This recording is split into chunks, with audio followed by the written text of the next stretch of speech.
yes indeed, it is time.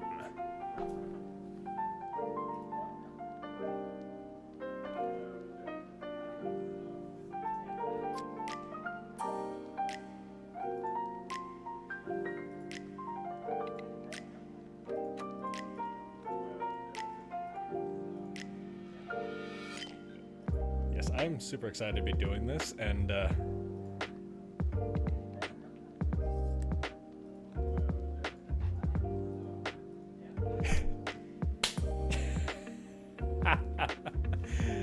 yes, many awesome people, and then me. I've put this all together, and I'm super excited. But on that note, I already got everybody in here, so I'm gonna just jump straight into this.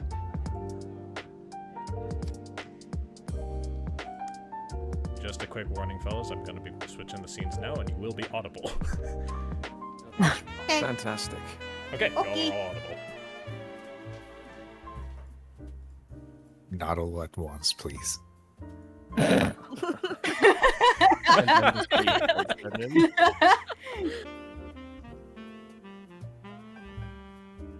Do we introduce ourselves? Do you introduce us? Everybody introduce themselves. Okay, I can see the icon list order, so please. I'm not the first one. Hello there. I'm Nikolas Yuen, and I shall be voicing the characters of the gruff man Flinhart and Orym White for this production. I have Hello, the stage. I am Jake Webers. I will be voicing the judge and merchant. And somebody with fewer lines. I will check my notes very quickly. I'm a voice actor. I don't know what else I should be saying in this introduction. That works. Awesome. Perfect. Awesome. Right. Yeah, okay. Hey, what's up, guys? My name is Josh. Also known as JSide. And I'll be voicing Garrick Pierce and some random knight. So that should be fun. Yoroshiku.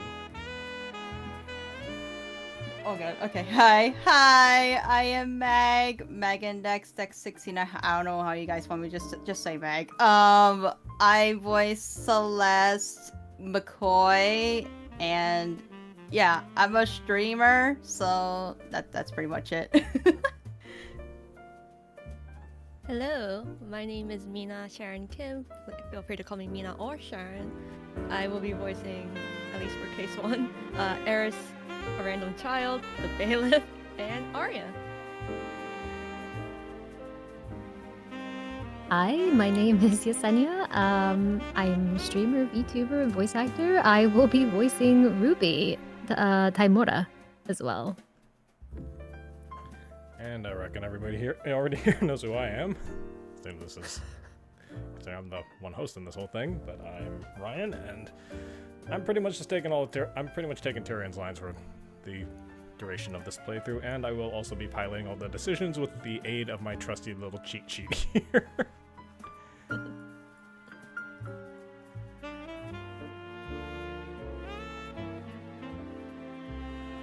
Ready yourselves for some chaos, because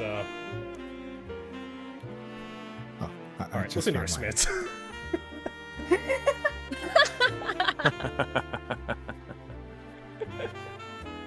Ready yourselves for chaos, because I have not told anybody anything aside from who they're playing, effectively. I haven't seen anything. Yeah, I have not seen their character profile, so when I look at them, I'll try to come with a voice. Yeah. Oh, what a bright and sunny setting. Okay. I was transporting a client in my carriage that evening. We were driving by the McCoy Tavern when we heard a disturbance. I was worried that something was amiss, so I walked into the building to see what the commotion was. There, I saw the defendant. She was lit by the blue glow of the dining room lights. And she was stabbing the victim with her magical sword. Objection! Mr. Rudolph, you testified that you saw my client murdering the victim. And you supposedly saw her casting magic while doing so? Yes? I could never forget such a grisly sight. That moment was burned into my memory. I see. Well, it's funny that you say that. How so? Because your entire testimony was a complete lie! What? Objection! Anime sound. Are you accusing the witness of perjury?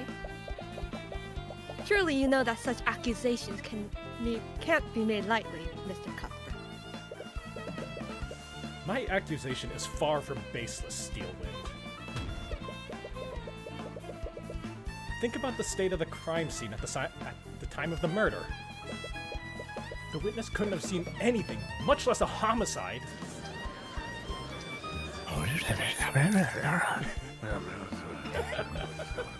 He knows something.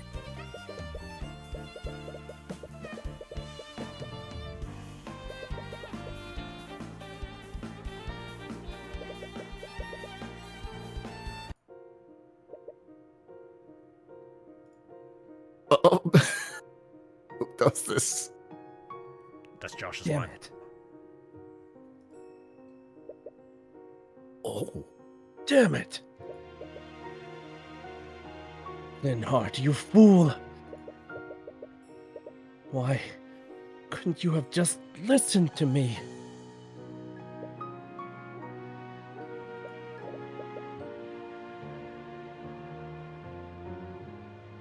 Oh, is that still me? Still you. Yes. Yeah, so you. So you. I require your assistance. yes, sir? By the scale lord, what did you... You killed him!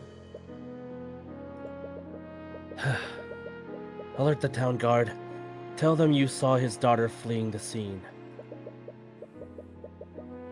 I'm sure their neighbors heard them arguing with each other. They'll immediately suspect her. Oh, sir.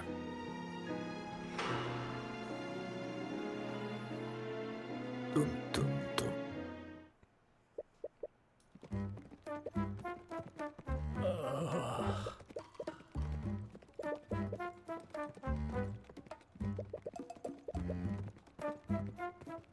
Are you sure you're okay, Cuthbert?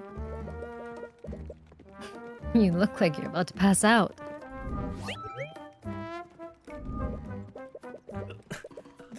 Don't worry about me, Miss Tymora. I'm fine.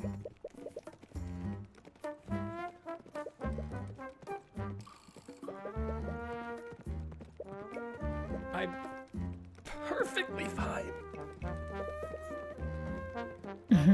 If you say so.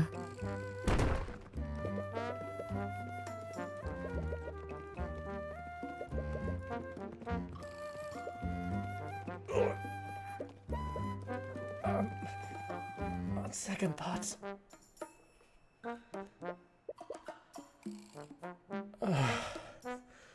That's better.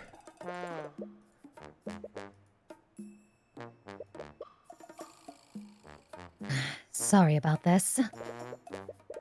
I didn't expect the roads in this town to be this uneven. I suppose they don't get a lot of traffic here.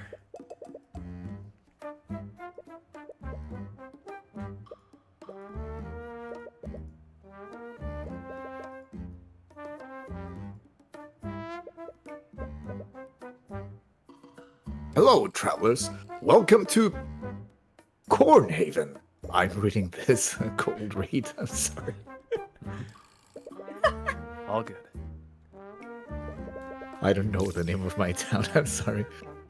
Would a pair of dignified individuals such as yourselves care for a refreshing drink?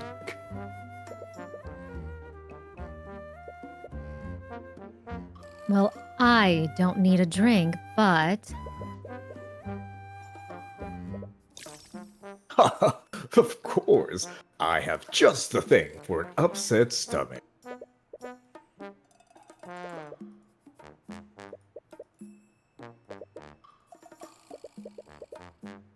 How about 2 flasks of apple juice for, 50 silver pieces?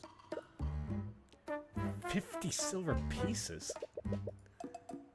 You may find the price daunting, but in this is organic and fresh made apple juice.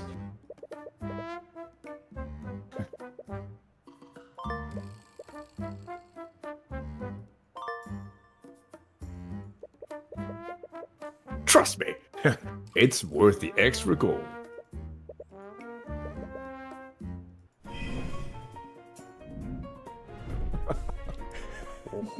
What? Nice. for apple juice. Oh my god. Okay. I think you need to elaborate. You said that this apple juice is organic, but where is it made? It's produced by the hardworking people of this town, of course.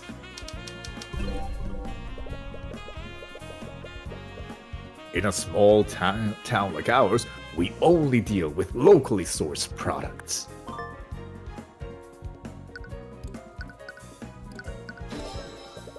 You say that, but I can see an empty bottle of store-bought juice inside your shop. Why would you have something like that if you only deal with organic products? Oh, how did that get there? But make no mistake. I only have that because I wanted to see how my products compare to that of this city. And let me tell you, that mass-produced slop doesn't even compare to my product.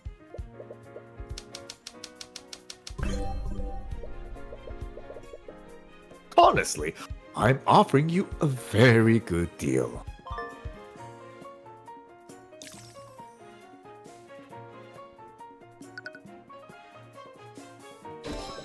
Sir, it's obvious those flasks are only worth 5 silver pieces. What? How did you? Oh, well, it's clear you're very shrewd. Right. Well, now y'all know the tone of the game that we're looking at. Yeah. That's so funny.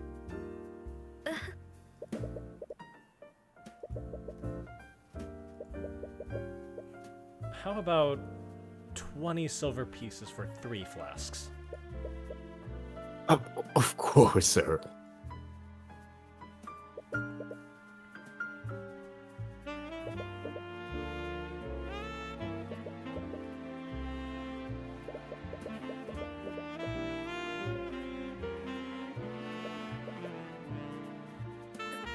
Thank you.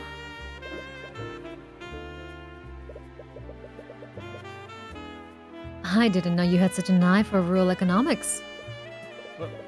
Well, I suppose I just have a good intuition for this sort of thing. Or did you use another kind of eye? Busted. Don't get me wrong, your so-called Eye of Horus is an amazing gift. You should take every opportunity to hone it. But try to be more subtle next time. If I can see through you, others will be able to see as well. Right. Anyways, I did some asking around while you were haggling. Supposedly, the McCoy Tavern should be north of here. If my tip is correct, this should be the place. Wait, this is the McCoy Tavern?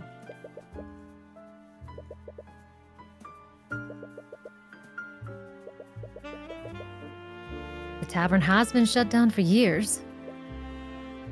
Nowadays, Flinhart just uses it to host his rallies. Sorry. No problem. Although, I do wonder how they've been keeping themselves afloat for this long. Hey, you lot! The McCoy Tavern is closed.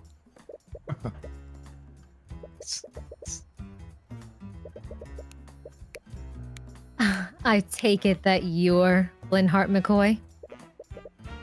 I am. What of it? Yes. My god. What on a Perfect. Unemployed. Ah, Sorry for not writing ahead of time. But I'm Ruby Tymora. I wanted to speak with you. Ruby Tymora. Wait, the Ruby Tymora?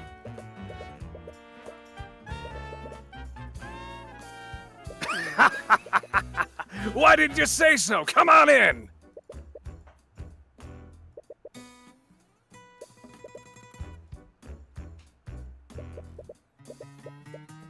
Sorry about the mess. We haven't exactly been... Well, anyway, what brings you here? I take it you didn't journey all this way to see my wrecked tavern. I'm here on behalf of a client. We have a proposition that you might be interested in. Is there anywhere where we could talk more privately? Sure, the kitchen is empty. Wonderful. Tyrone, stay here while I speak with McCoy. What? Don't you need my help? There's no need for that.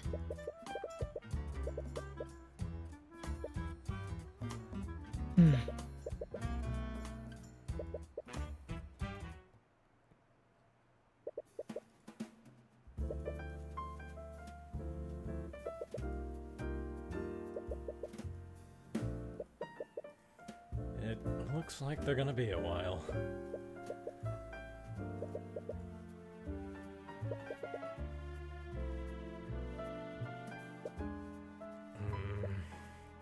Checkmate.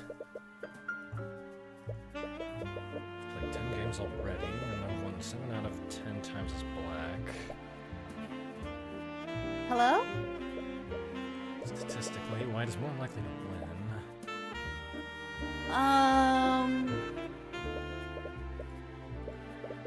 So why am I performing so much better when playing as black? Hello? Am I becoming overconfident as white because it has a first move advantage? Perhaps that very advantage is affecting my choices and making me play in a suboptimal manner. If a personal quirk is making me play illogically, then I need to correct it. Hey! Ah! What? How long have you been standing there? It's about time you noticed me.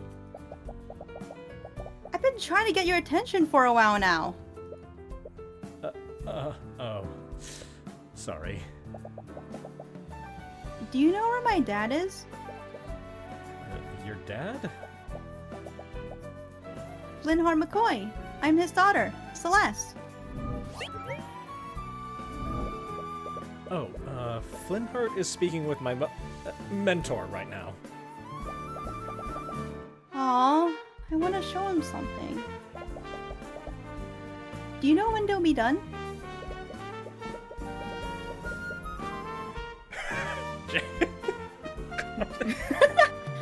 His genes are weak.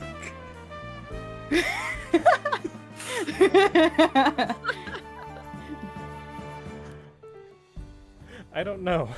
They've been speaking in the kitchen for a while now.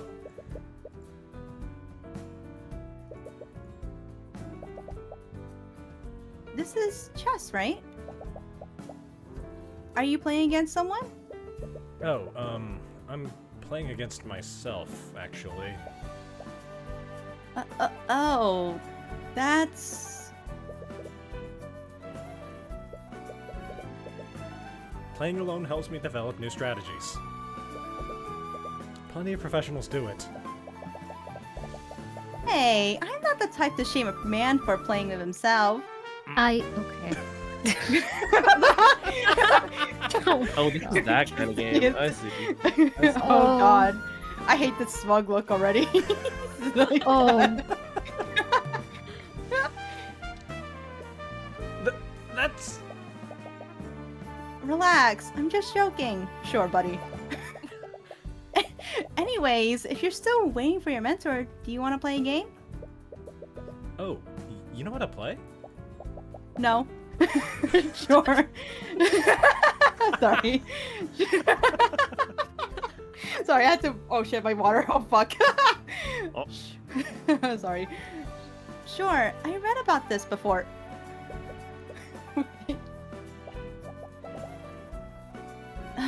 This table's so dusty.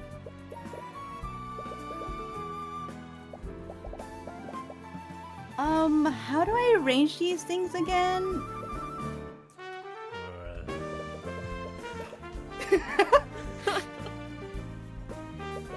Here, I'll arrange them for you. Thanks. Aww. And checkmate.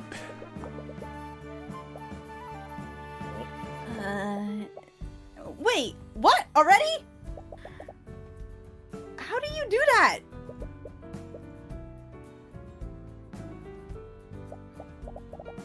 Rematch me. I want a do-over.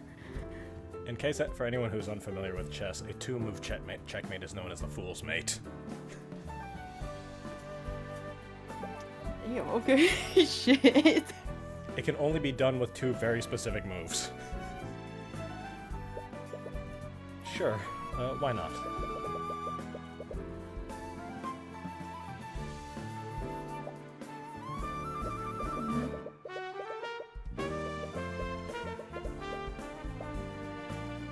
Here.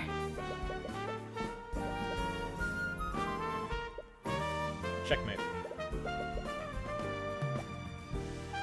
What? Come on! How do you keep doing that?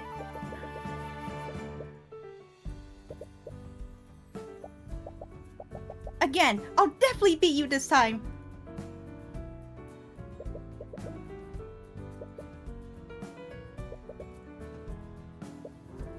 Checkmate. How are you always one step ahead of me?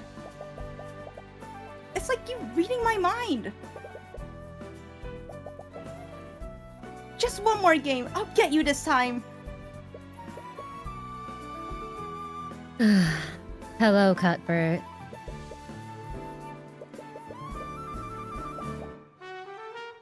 Hi, Dad. Oh, hello, sweetie.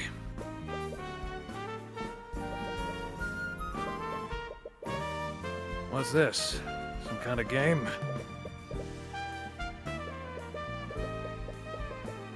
Don't feel too bad about losing to him. He's nationally ranked. Oh, you're a professional. Is that why you're wearing a suit? No, chess is just a hobby. I'm actually a defense attorney. An attorney? Speaking of which, we should probably be on our way. Hi. Sorry for refusing you after you came all this way. I really respect what you're doing. But I don't want anything to do with your mage friends. Oh. Anyways, it is getting late. If you leave now, you won't be able to get back to the city until morning. She's right. This region is littered with bandits and brigands. You wouldn't want to run into them this late. I guess you have a point. We have plenty of empty rooms that you can stay in until the morning. It's the least I can do after you came all this way. Well, if it's not too much trouble, we might as well stay here until tomorrow. The tavern is shut down, but we still have some sheets and blankets. I'll go get the rooms ready. Oh. Oh.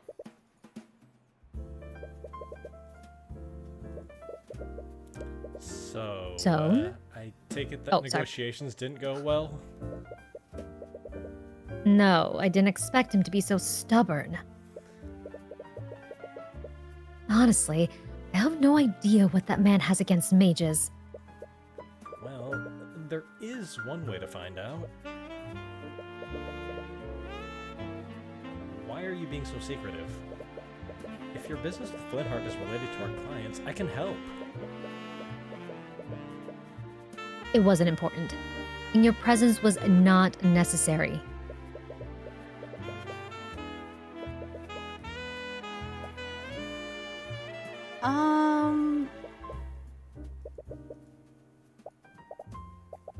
Sorry to interrupt, but your rooms are ready now. Oops. Right. Thank you.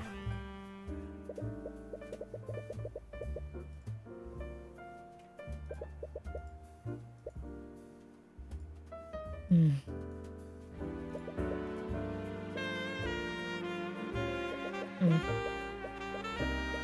You were playing chess with Flinhart's daughter earlier. Was she any good? Not at first, but she got a lot better as we kept playing. I'm sorry for leaving you there for so long. I didn't expect our discussion to last that long. No, it's fine. Despite everything, I enjoyed playing against her. I see. Well, I suppose you are at that age. No, it's not like that. It's just that outside of tournaments, I never really get to play against another player. And you only ever want to play shogi against me. Because shogi is clearly superior. It's complete anarchy is what it is. You just bring fallen pieces back to life like some kind of necromancer. It adds depth. Dropping adds a dimension of play that isn't present in chess.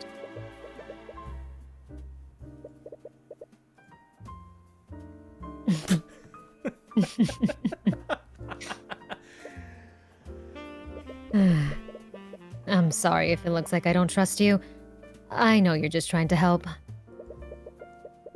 But there are some things about my work that I just can't tell you about yet. But one day, I'll tell you everything. Right. I'm sorry for prying. I just want to show you I'm ready to be an attorney. You are. I know you are. Anyways, get some rest. You should mentally prepare yourself for the journey tomorrow. Right.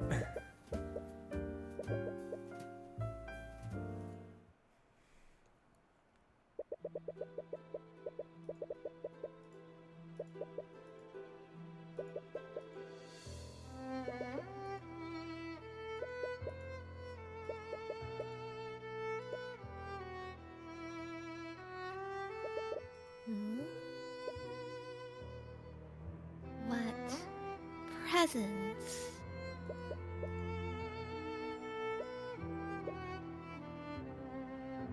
Finally found.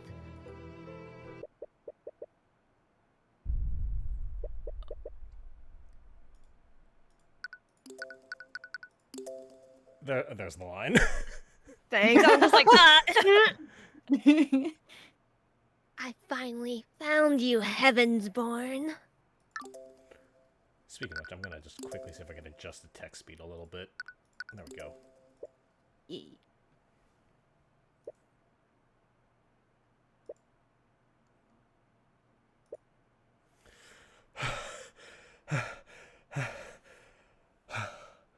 Calm down. It was just a dream.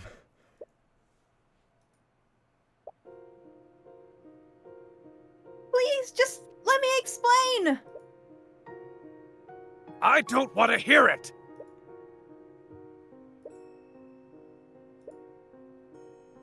I want you out of my house! Out!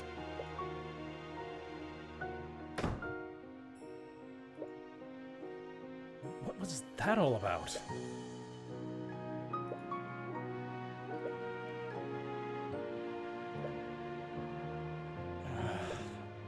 Damn it.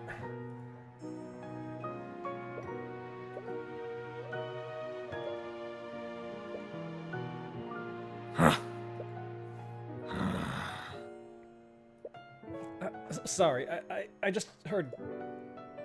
Right. I forgot you two were... Is everything okay?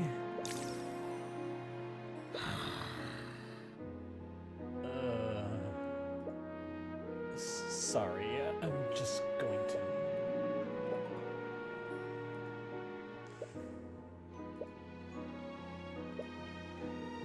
Celeste? Are you still there?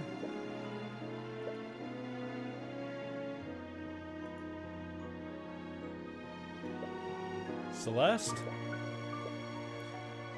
Celeste! Where are you?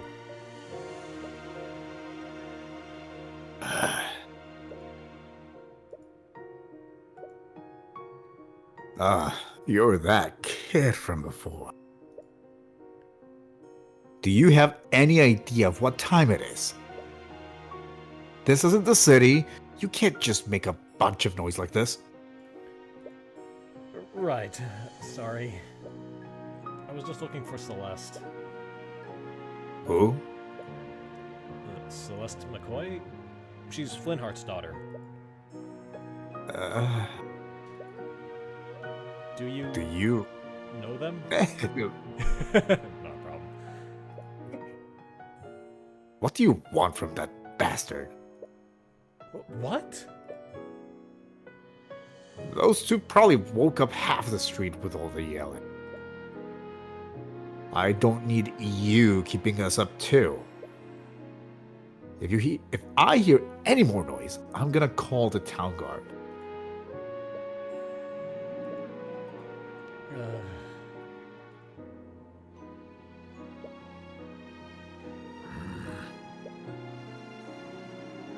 I can't believe I said those things to her. She'll never forgive me for this.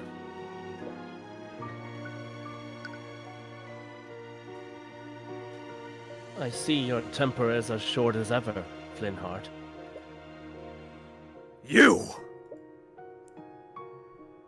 Honestly, how do you live in this darkness?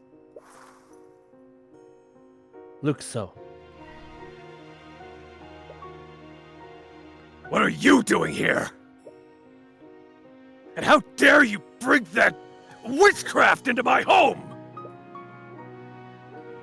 You've been busy lately. Your little rallies have gained quite a lot of support. Too much support for my family's liking. And what? You came all this way to convince me to stop? You have my word. If you stop spreading dissidence, no harm will come to you or your family. Ha! Your word is as good as the dirt you lick off of King Olivier's boots. As if I'd ever trust the words of a murderer like you.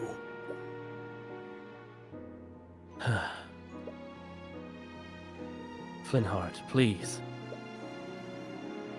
As someone you once called a friend, I'm only going to ask you one time. Friend. Friend. I'll be dead in the ground before I ever call the likes of you a friend! Get out of my house. I don't have time for your nonsense.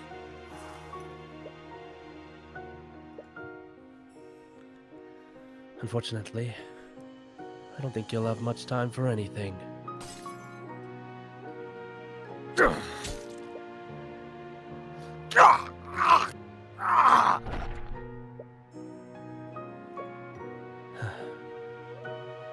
it. Damn it! Flinhart, you fool! Why couldn't you have just listened to me?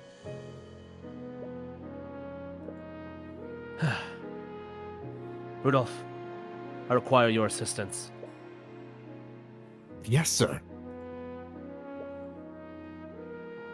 By the scale, Lord! What did you... You killed him. Alert the town guard. Tell them that you saw his daughter fleeing the scene. I'm sure their neighbors heard them arguing with each other. They'll immediately suspect her. At once, sir.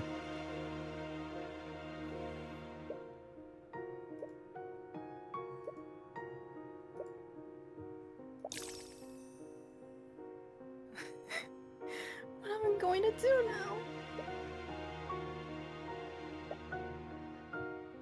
now? Oh.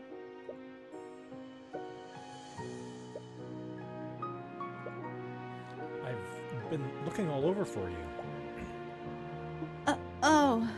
Sorry. I'm guessing we woke you up? Yeah. Is everything okay? It's nothing. It was just an argument.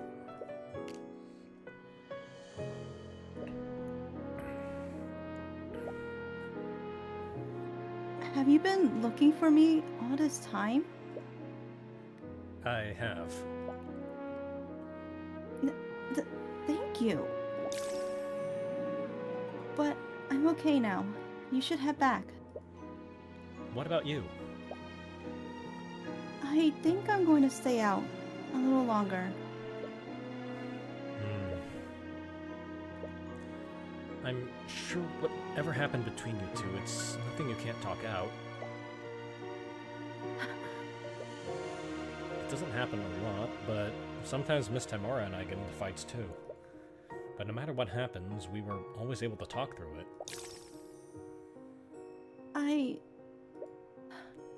Sorry, I know it's none of my business, but I just... No, I really appreciate it. Thank you. You're right. Let's go back. What? Is that the Inquisition? What? The Arcane Inquisition. They're an order of knights that investigate crimes committed using magic.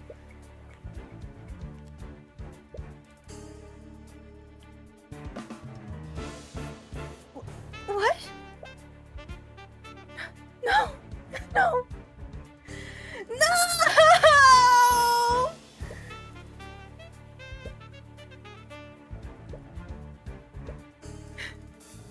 There she is. Celeste McCoy, by the authority of the Wyvern Guard Crown, I'm placing you under arrest.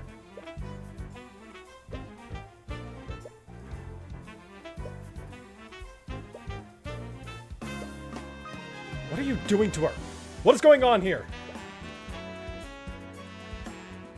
Tyrone. Miss Tymora! Ah, I should have known that he was one of yours. Just stay out of our way. Miss Tymora, what's going on? Why is the Inquisition here? I'm surprised myself. But from what I understand, Flinhart McCoy has been murdered. Murdered? Da-da. Dun dun dun. Nobody Dun, ever dun, dun, dun, expected the Inquisition. On this Spanish Spanish, Guard Spanish Inquisition. Inquisition. Our chief weapon is surprise.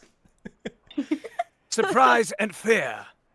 Our Two chief weapons are surprise, fear, and... I can't remember what the third one is. And a fanatical devotion to the... Oh, coming again. Yes, and a fanatical dedication to... Oh, here we go. Thank you for finishing it. I don't know the Thank you. rest. It's been a while. I actually resaw that sketch recently. Very fitting.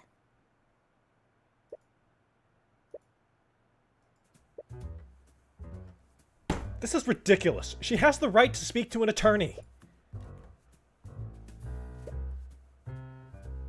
Yeah, well, we can't let you see her until she's been processed. Her trial is in an hour. How has she not been processed yet? I don't know what to tell you, kid. I wish I could help.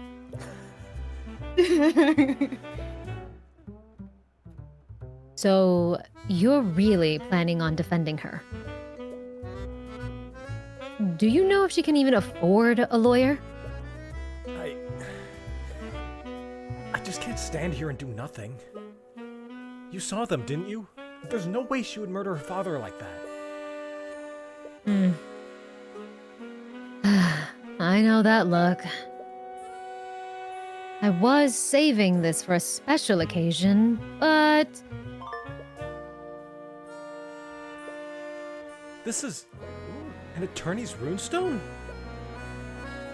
If you're going to defend her, you're going to need one.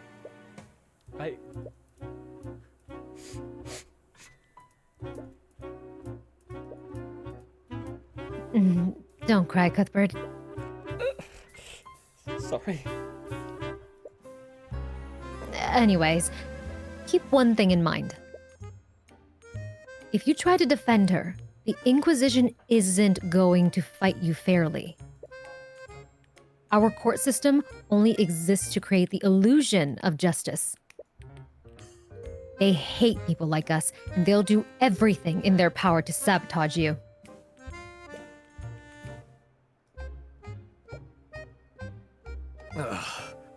What's with all this noise? You're that knight from the tavern. That's Commander Orym White to you, kid.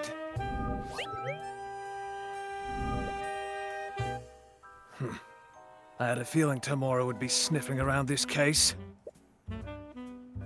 But I didn't expect her to send a kid to do her dirty work. Commander, he says he wants to talk to the mage. And? She's got a right to an attorney, doesn't she? Well, she hasn't been processed. Oh my god, this just makes me think you're gonna yell like, "It's the bat!" at any moment. We trained him to do that as a joke.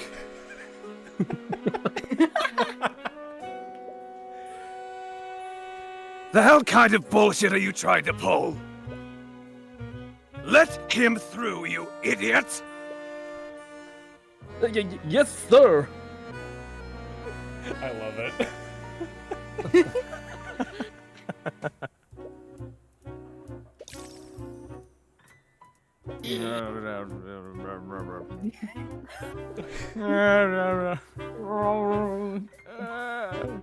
I didn't get my bread this morning. I just want bread and water. Could I have some water?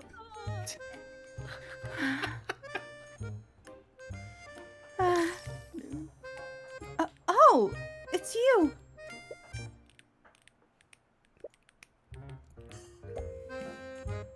What are you doing here? Miss Tymora told me about what happened to your father. I'm so sorry.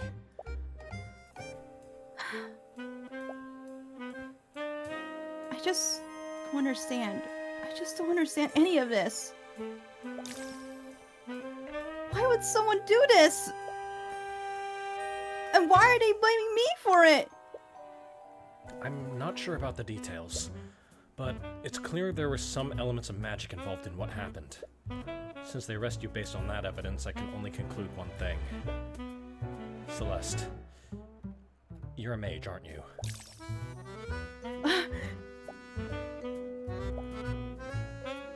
Yes, I am. Do you have noble blood? Of course not! Why would you say that?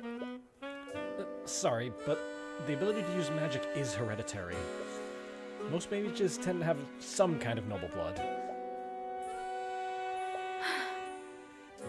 I honestly don't like thinking about that. I'm the daughter of Jolene and Flinhart McCoy. That's all I need to know about myself. Anyways, you're probably arrested because you're a mage. What? A crime was committed using magic, and you were the only mage around at the time. Is that seriously the only reason? I only know how to cast one spell. Just one. The Arcane Inquisition doesn't care about the truth. They only care about closing their cases. Celeste, your case is being pushed to trial. You're going to be brought before a judge within the hour. What? No one told me anything!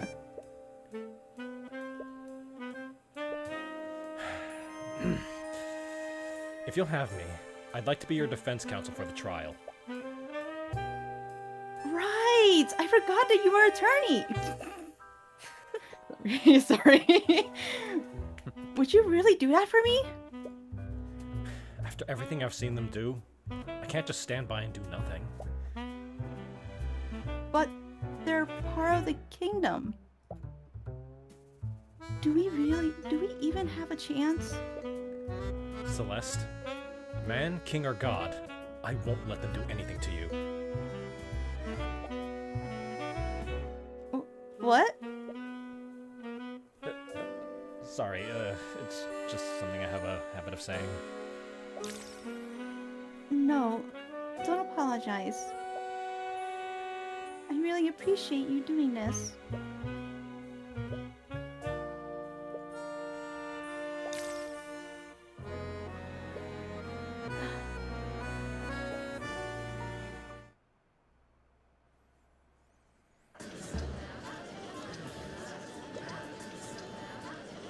The courtroom.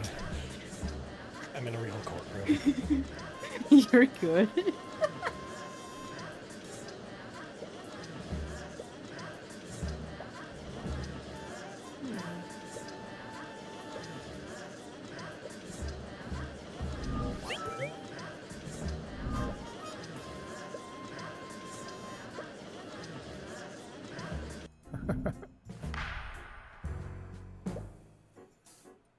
Court is now in session for the trial of Celeste McCoy. The prosecution is ready, Your Honor. Oh, the defense is also ready, Your Honor. He doesn't necessarily sound very ready. Regardless, let's begin the proceedings. Prosecutor Steelwind, please list the charges. The defendant is Celeste McCoy, a mercenary for hire and a registered mage. Wait, did she just say mercenary? Yeah, I had to take up a job after my family's tavern was shut down. Oh. Right. She's charged with second-degree murder and negligent misuse of the arcane arts.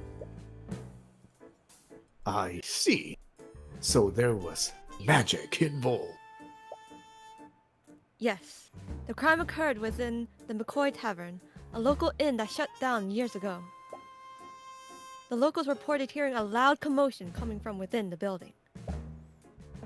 Hours later, a carriage driver that was nearby checked the disturbance.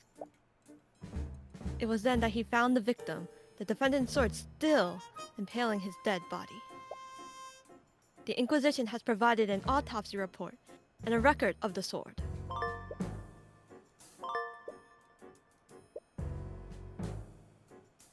What was the defendant's relationship with the victim? I see that they share the same last name. The defendant is the victim's daughter, but not by blood. She was adopted into the family when she was an infant. Her birth parents are currently unknown. I see.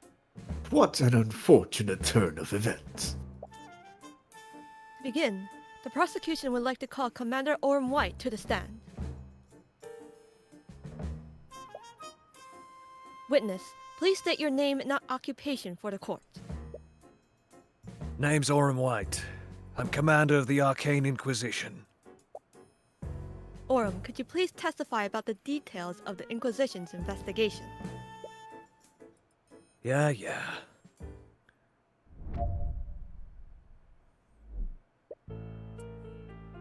We got a call late that night.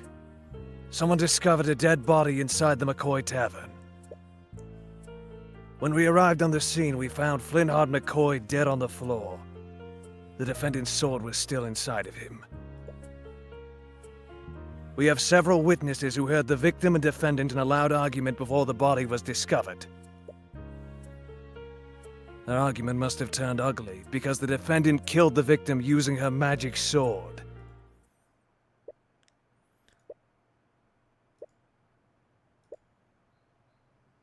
Mr. Cuthbert, you may begin your cross-examination.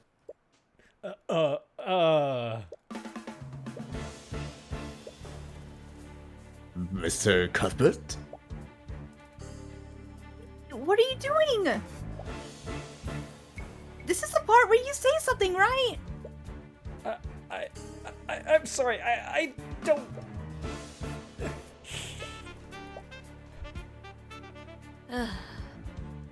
What a disappointment. I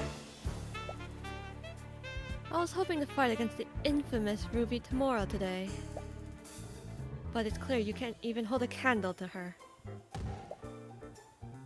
Your Honor, it's clear that the defense has nothing to say against the prosecution's overwhelming evidence. Yep, this case is pretty open and shut. No, wait.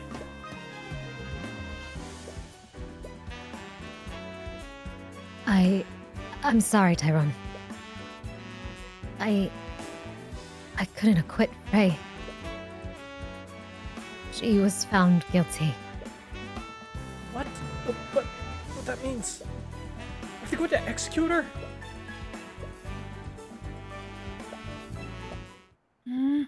Tyrion! I don't think I actually cleared this up. I think it's pronounced Tyrion, like the Game of Thrones Tyrion? character. Oh. Okay, I just follow what y'all pronounce. Tyrion? Yeah, I was following everyone else. Tyrion.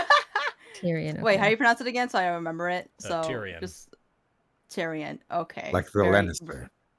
Yes. Very, like the Lannister. very English. Tyrion. Got it. Sounds like Durham, but okay. Noted. I'll remember it. Noted. Nah, I think we should go with Tyrone, you know what I'm saying? Oh god. Tyrone. Yada. Tyrone. Tyrion. Tyrone. Okay. It'd just be Tyrion then at that point. Tyrion. Sorry. Tyrion. I was like, Okay. Pop had that exact joke too. Oh my goodness, that was simultaneous. If it's... It's destiny. Sorry. You need to calm down. I'm sorry. I didn't mean this to... Bro, stop. Just listen to me. You know what to do, right?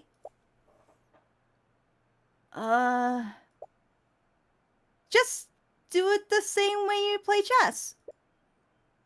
What? Oh, I don't know. You were just so calm and focused when we were playing before. No matter how close I got to beating you, you always knew how to stay calm and win. So just channel that feeling and look into the pieces.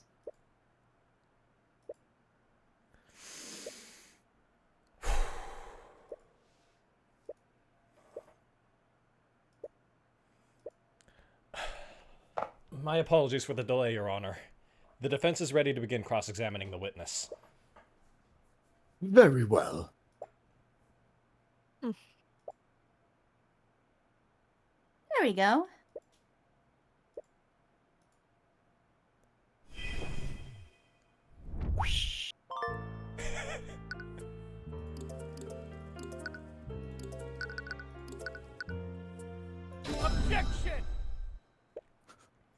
Commander White, You testified that the victim was killed using the defendant's magical sword. Am I correct? Yes, it's pretty obvious when you look at the crime scene. I think I'd actually have to disagree with you on that. The defendant's sword couldn't have possibly been the murder weapon. What are you talking about, kid? The sword was inside his body! Of course that's what killed him! That may be the case, but take a look at the autopsy report. It states that the fatal wound had heavy traces of magic. So how would a non-magical sword leave traces of magic on the body? What? To leave a trace like that, the wound would have had to have been created with something magical. My client's sword may look fancy and expensive, but it is entirely mundane. That doesn't make a lick of sense! If the sword didn't kill him, then why was it in the body? Yes, I find that quite strange as well.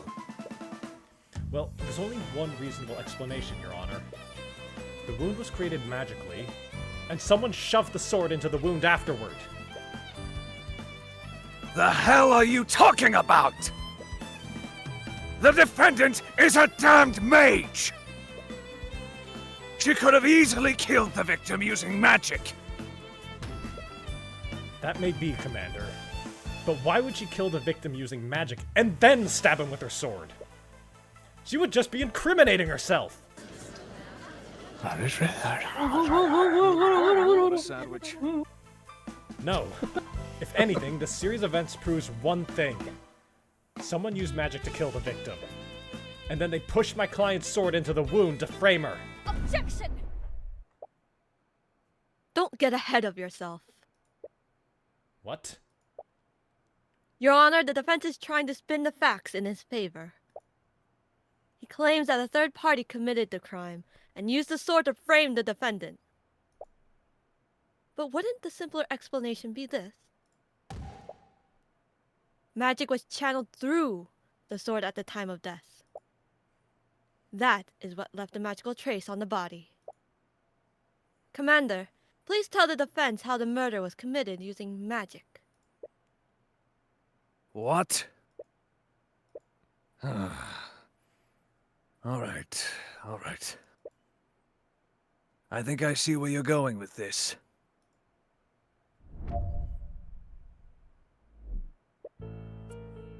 It's true that the sword itself isn't magical.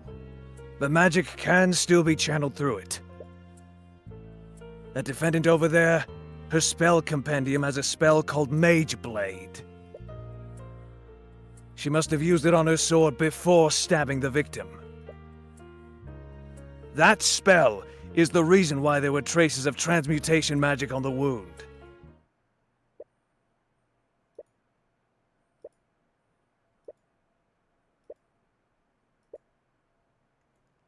Celeste, do you have your spell compendium with you? No, I left it at the tavern after. Well, you know.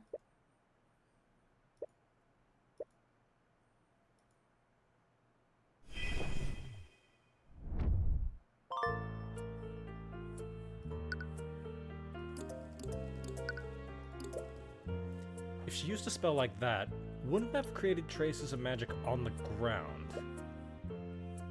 How so? Well, let's say we follow the prosecution's theory. That would mean that the victim fell to the ground with the sword still inside him. At this point, Mage Blade would still be active, right? It would definitely leave a magical trace on the ground after making physical contact with it. We're already way ahead of you. We had our people scan the crime scene. And we found traces of transmutation magic right under the body, just like you said. Oh. If you still don't believe me, I have a picture of the crime scene right here. Oh? Why was this picture not brought to my attention? There was no need. This entire case is open and shut.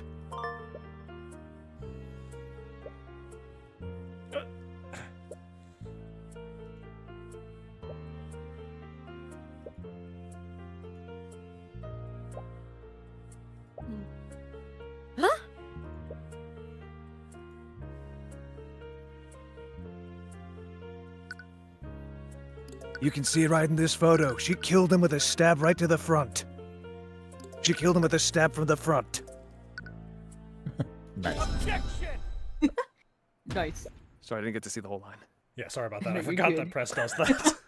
All good. It's all good. I'm sorry, Commander White, but it seems you presented another glaring contradiction. Oh yeah? And what's that? You said that my client stabbed the victim from the front. Am I correct? Yeah, you can see it plain in that picture. So where's your contradiction? That's the thing, Commander. Your picture clearly shows that the victim was stabbed from the front, but the autopsy report says that he died to a stab from behind! What? Objection! Nani? Orym! You were supposed to release everything that you had. Nandayo! Why wasn't this photo given to me? There was no need! Bro. There was no way it could have been anyone other than that damn mage! Maybe it was just a blacksmith with his sword. What? Oh, tenemos que hablar más, pero estoy hablando en español.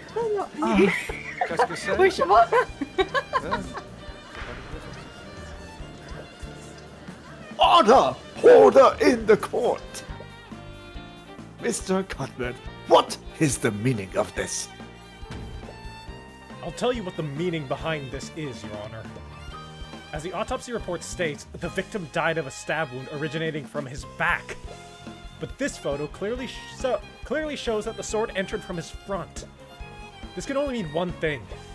The sword was inserted into the wound after the fatal wound had already been created. That's crazy!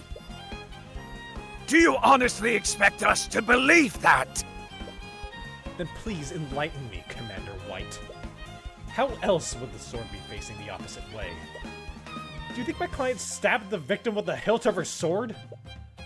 Well, you see, theoretically, it would be possible.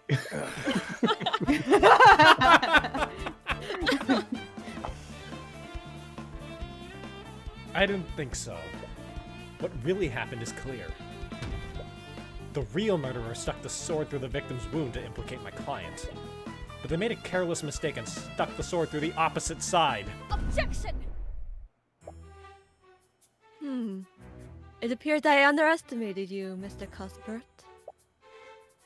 But you still got ahead of yourself.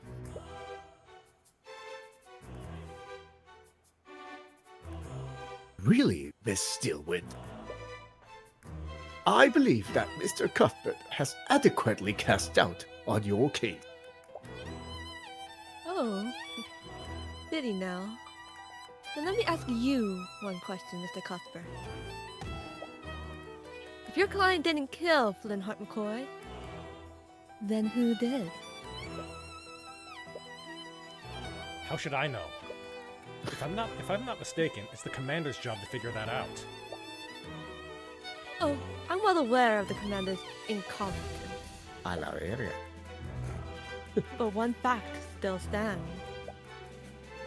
There was magic detected on the wound and the sword. Would you like for me to tell you how many mages live in that small town? Just one. There's only one registered mage in that entire town. And that mage is your client! What? Oh, pero ¿qué estás diciendo? No, Laura. The defendant was also established to have been with the victim hours before his death. She was the last known person with him, and she was the only mage there. In addition to that, I have several witnesses who heard them arguing. How she murdered the victim is simply an unanswered question. I see. That certainly does change matters. I can't say that the prosecution's evidence is irrefutable, but there's still evidence that casts guilt upon the defendant. There are far too many unanswered questions for me to pass a verdict. We will give law enforcement time to clear these unknowns. I suggest that they conduct their investigation more thoroughly this time.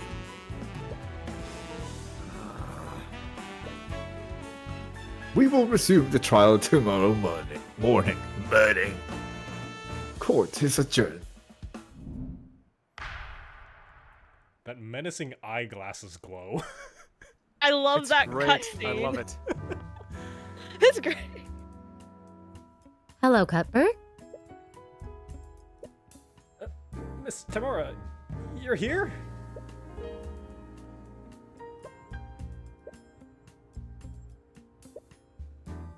Well, at the end of the day, you were able to pull it together. And once you did that, you performed adequately. On that note, I wanted to give you this.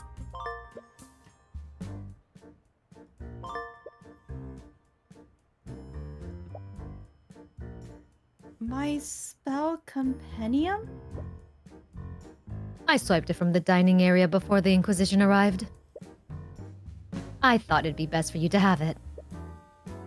So, this is your spell compendium. And it only has one spell. I told you so. Anyway, Mage Blade. Mage Blade.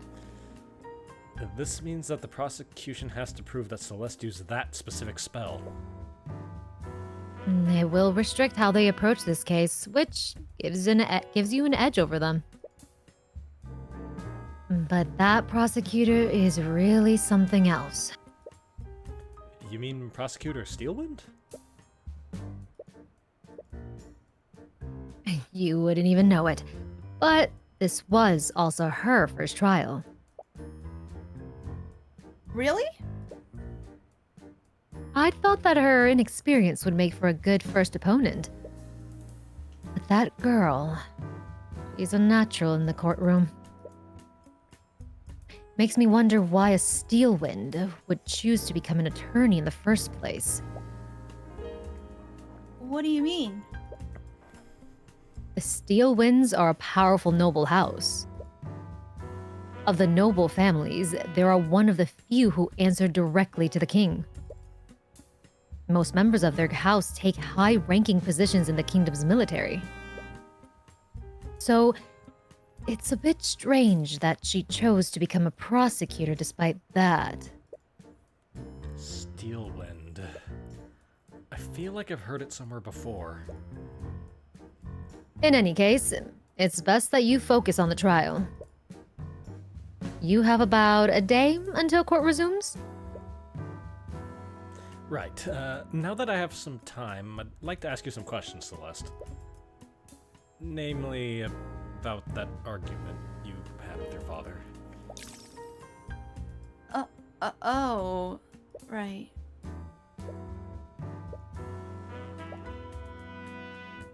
I should probably go. I'll also use this opportunity to investigate the crime scene. I wouldn't be surprised if the Inquisition missed something.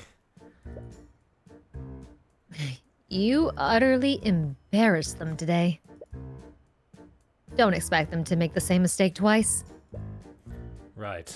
There are still a lot of things we don't know about. As much as I hate to admit it, your skills of deduction far surpass mine. If anyone can figure out what really happened that night, it's you. We don't need to save. Are you sure? Are you sure? Are you sure? Well, too late now. What if it catches? Oh, it's you. Yeah, Oh, what if never it's mind. scuff? Why It's better save. Why is the victim in such a funky pose in the background? That's not how we found him. Well, you see, we didn't have our best forensic person on the site today to draw the chalk lines. Also, we had But the to most use salt. artistic, though. You mean to You tell me chose that the most you mean to artistic. tell me that the guy who was responsible for drawing the chalk outline moved the victim? What are you running? What kind of outfit are you running here? I ask You're gonna get a myself good that view every of the time I board. clock in at the start of my day. Now, what are you doing here?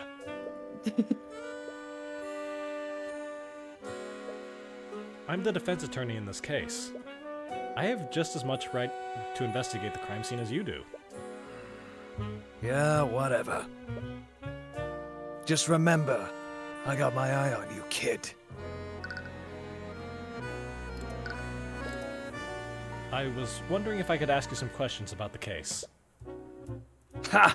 As if I'd help the likes of you. I saw who your boss is, and I know what you're up to. What? I'm just looking for some information. A likely story.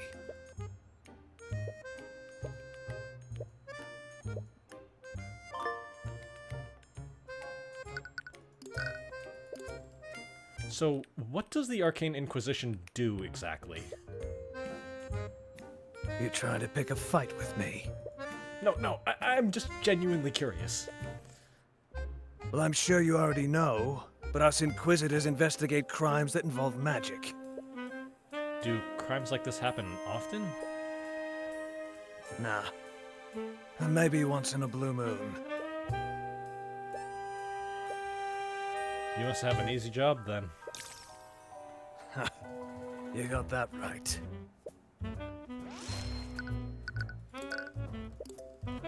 Commander White, you seem to speak negatively about my client's magic. Do you have a personal grudge against mages? You're damn right I do. And if you had any sense, you would too. All a mage has to do is wave their hands and say some magic nonsense. Then you suddenly have a dead body on the ground. And don't get me started on mage blight. If some noble uses their magic too much, they end up snapping and going on a rampage. I don't know if this is going too far, but why join the Inquisition if you hate mages so much? Considering the fact that, That my job is to sweep the nobility's crimes under the rug? Sorry, I didn't mean to insinuate. Nope, you have the right of it. Anytime a noble is involved in a case, I'm ordered to look the other way. You don't seem very happy to do that. Why would you stay in this line of work? Because every once in a while, I'm allowed to put a criminal mage behind bars. We can't go after the nobles, but any other mage is fair game. Or at least they were before your boss showed up.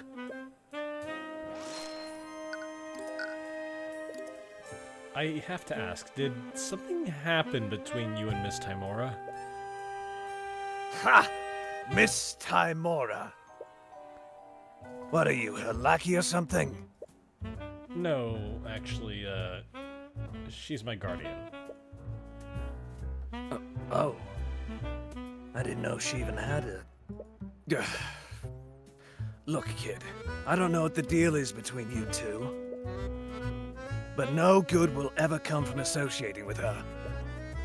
This is about the rumors, isn't it?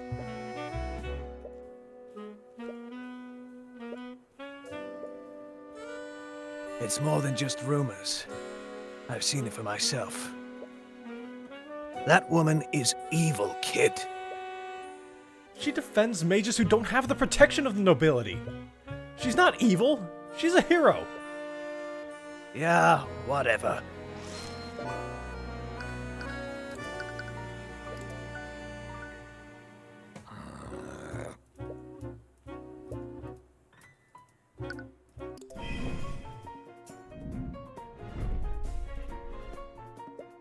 Alright, I'm just gonna come out and say it. Do you have a problem with me, Commander White? You should know exactly what my problem is with you. I saw who you work for. Do I have to spell it out for you? Or does your boss not tell you what she gets up to?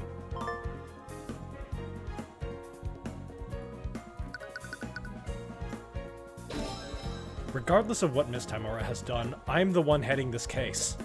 Whatever problems you have with her, they have nothing to do with me. That still doesn't change the fact that you work for her. I've seen that woman do all kinds of shady shit in the cases I've worked. Forgery, bribery, blackmail, you name it. I'll bet you're just the same. A successor for the devil of defense attorneys. I'm not Ruby Tymora. It doesn't matter if the rumors are true or not. Regardless of what you've seen her do, I'm going to run an honest case. Look, kid. I'd like nothing more than to believe you. But after everything I've seen her do, I know better. Anyone taught by that woman can't be anything more than a crook. Her way of teaching me was ruthless. I'll give you that. But the only thing that she taught me was how to practice law. Have you seen me engage in any crook-like behavior?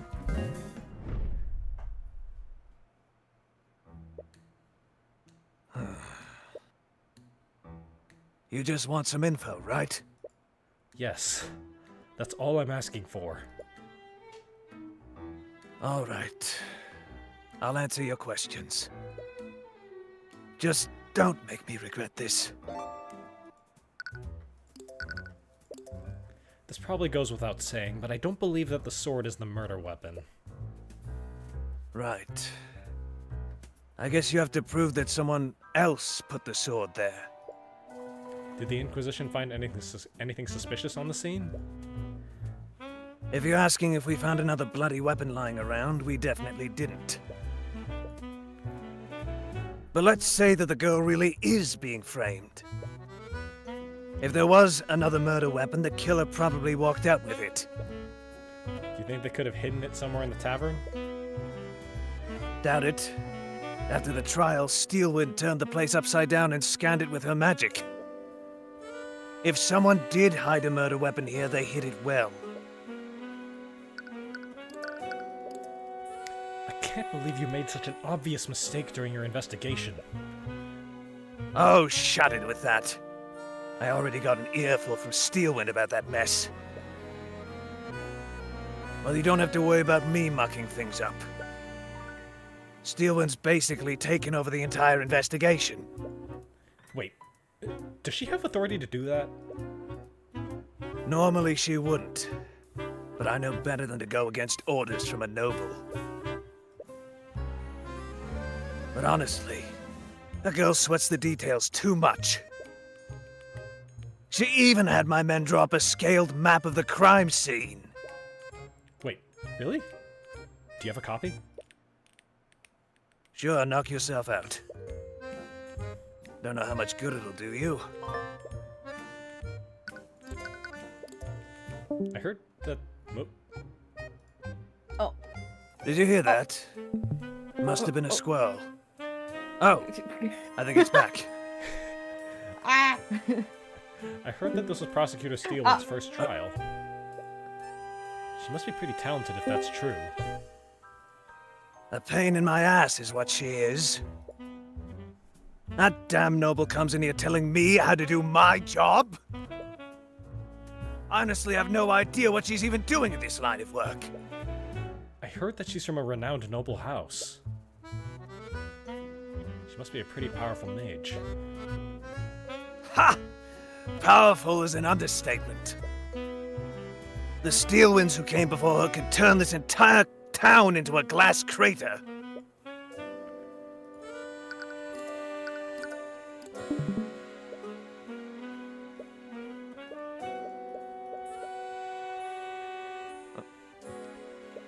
Yeah, for the sake of time, I'm gonna not read out all the examination stuff. Oh, that's why.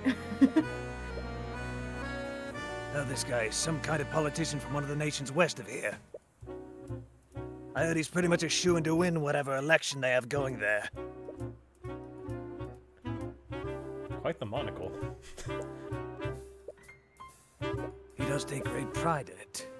But artificery is just another form of magic. Actually, artificery draws from surrounding ley lines too. I didn't ask for a science lesson, kid. Anyway, look where artificery got these fools. I mean folks. Foolish folks. The arcane power cell broke and they haven't had any power for weeks. Yep, nothing can beat good old oil and flame. Okay, boomer. Okay, boober.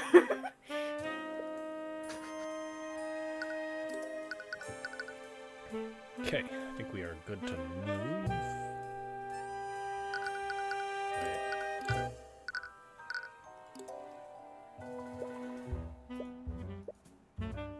Never heard of that brand before. Must be foreign.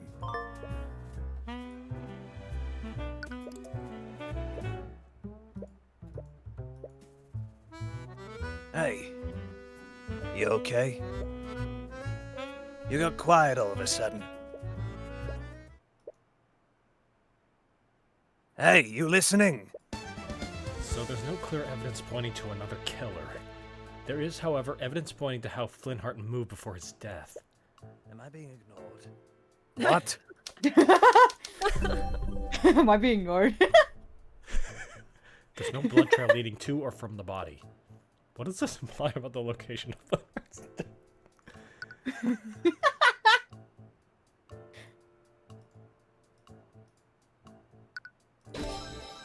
Flinhart died where he was attacked. He didn't move from his position at all. Oh, yeah, I guess you're right. There's also the autopsy report, which said that he died from a stab from behind. He was probably caught off guard and was too incapacitated to move anywhere else. That means the attack happened at the exact position he fell over. There's also the shattered bottle of lotus juice.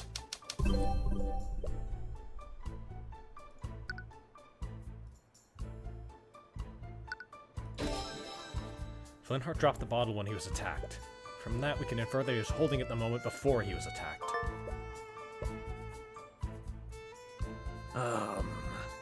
What's so strange about one bottle, though?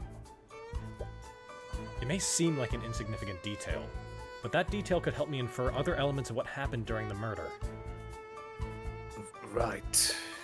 There's also the fact that the artificery lights were out. Were these candles here when you arrived at the crime scene, Orym?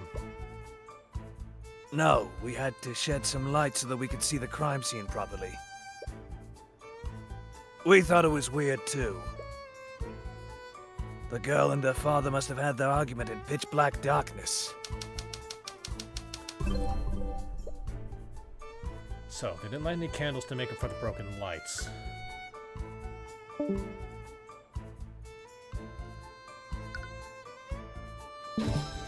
The crime scene had no lighting during the murder.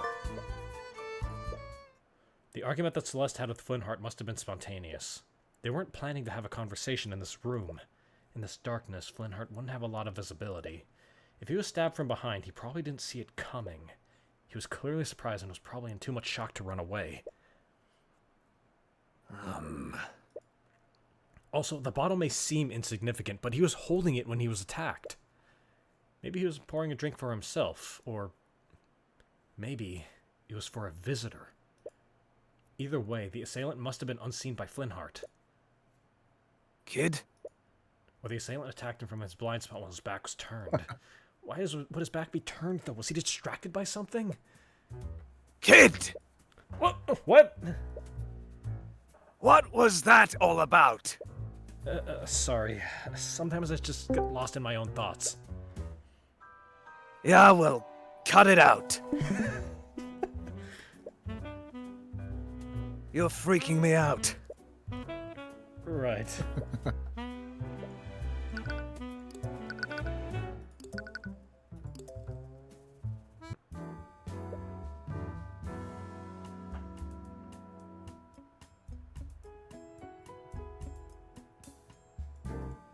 Sorry, I was finishing my manga. All good. I thought good. so. I thought so. I was just Yeah. like, why am I so silent? Yeah, sorry. My favorite line in the first case so far. Oh my god. Sorry. I'm gonna This is my remember mango. Ruby with just eating a whole freaking Oh. mango Hmm. all day. Oh, Cuthbert, you're back already. Sorry, I guess I'm just a little lost about where to go next. Well, I suppose I can give you some guidance this time.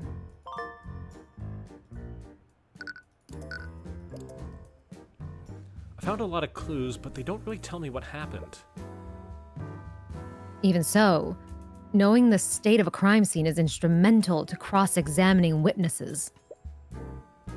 Oh my god, Tyrion having a Deku moment. Oh my god, Smiths, that is accurate. Yeah. Where should I go next, Miss Tymora?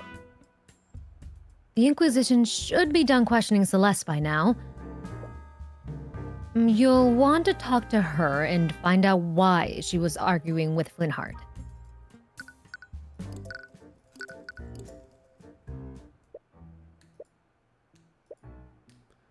The Inquisition must be questioning her.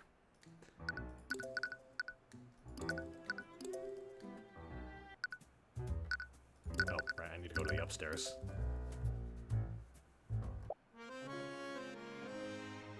If people keep seeing you here, they're going to start asking questions. Leave the investigation to me. All you have to do is stay quiet until the trial is over.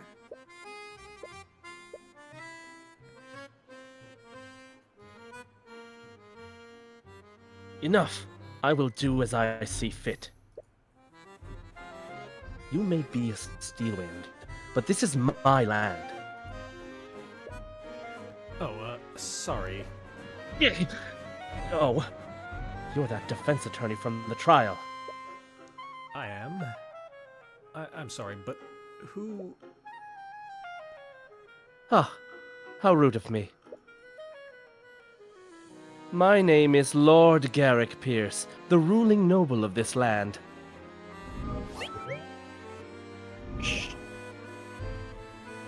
As the ruling noble, I suppose I should thank you for playing your role in the current trial. As misguided as it may be. I suppose that you also think my client is guilty, Lord Garrick Pierce. It does not matter what I think. This entire scandal has done nothing but rile up the common folk. Magic is a gift for the nobility, and the nobility alone. It is a symbol of the aristocracy and our divine right to rule. And now that bastard child has tainted that symbol in the public eye. All of that has nothing to do with her. She's just an innocent woman who got wrapped up in all of this. Even if she is innocent, the charges have been laid and made public. Someone must take the fall, lest the public accuse the justice system of corruption. So you're saying that she should be found guilty even if she's innocent? What do you suppose will happen if she's acquitted? All the public will see is a mage going free despite a myriad of evidence. That alone would be enough to cause public outrage. Tensions between the aristocracy and the common folk are high enough as is. What is one insignificant girl when compared to the stability of our great kingdom? That's... That's enough. What? Stop antagonizing him, Pierce.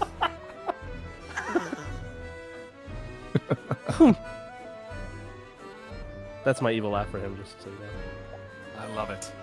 I can't refute what he said, but I don't agree with it. What? The system should be based on truth and justice, not on public opinion. Then why are you working against my client? Do you honestly think she's the kind of person that would kill her father? It doesn't matter what kind of person she appears to be. The evidence clearly points to her as the only possible killer. But you should fight according to your own ideals. Just as I will fight for mine.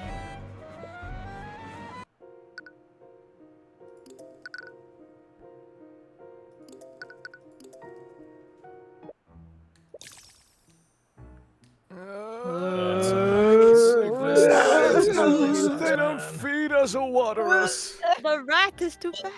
Anyone The else have rat a rat steals that- my bread. Anyone want to trade a rat for a little bit of water? Are you going to the I have a bathroom? rat tail. Hey, you Many quiet sips will down that in get there, me? huh? I'm making a sandwich over here. I want crumbs. Oh, hi, Mr. Cuthbert. Cuthbert. There's no need to address me so formally. Just call me Tyrion. Okay. Sorry. Anyways, I came to ask you some questions about the case. Right.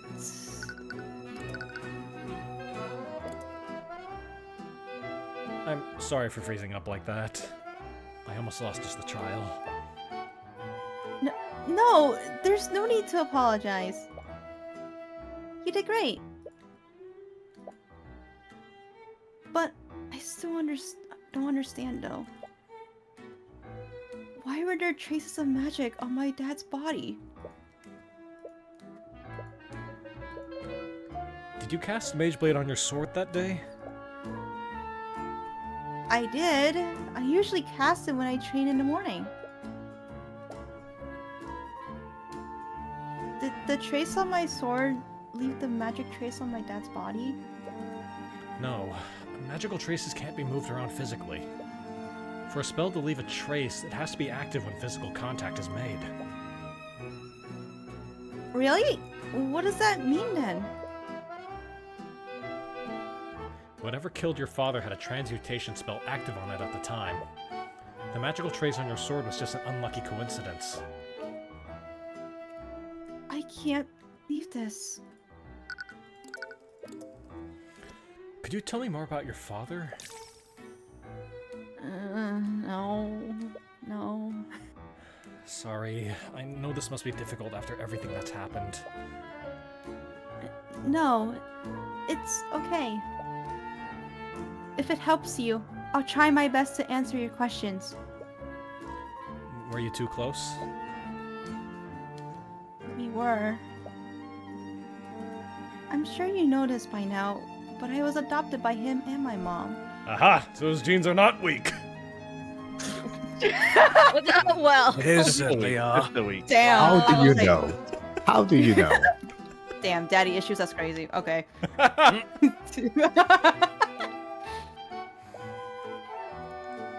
But even though I didn't have their blood, they treated me as if I did. He loved me with all his heart until...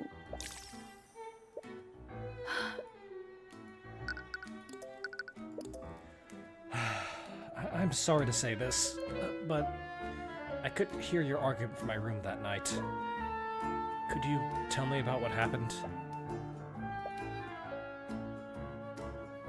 For as long as I can remember, my dad has hated mages.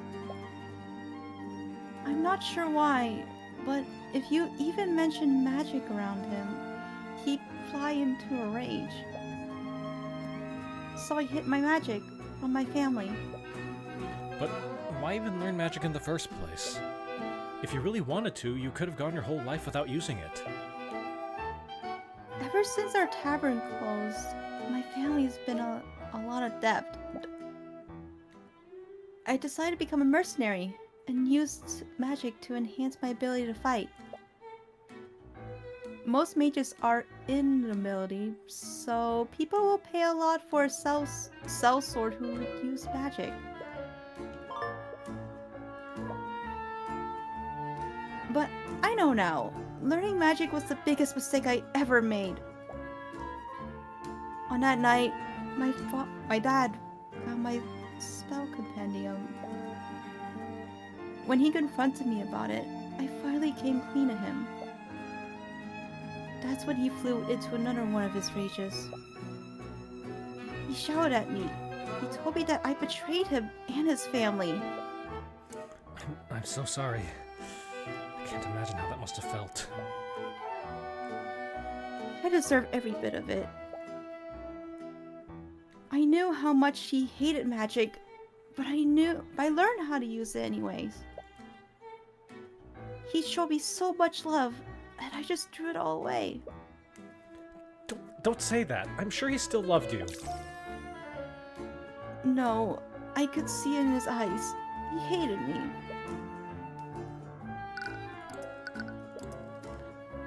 So, there's a locked room in the tavern. It's at the very end of the hallway upstairs. The Inquisition probably searched it already, but I just wanted to investigate it to make sure. A locked room? At the end of the hallway? I think that's my room. Do you know how I could get in there? It's the only room in the tavern I haven't investigated.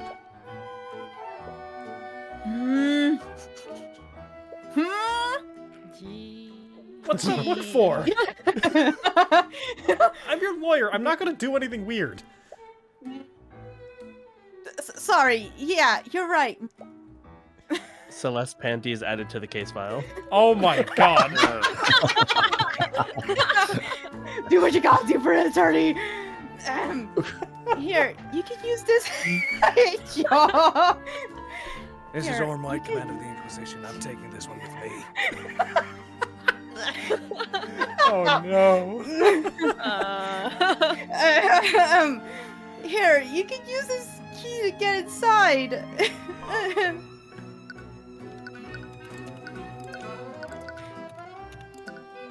Just don't look into my clothes, please.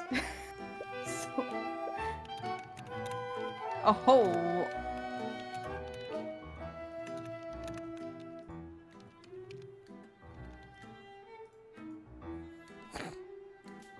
Who would I have assigned to this?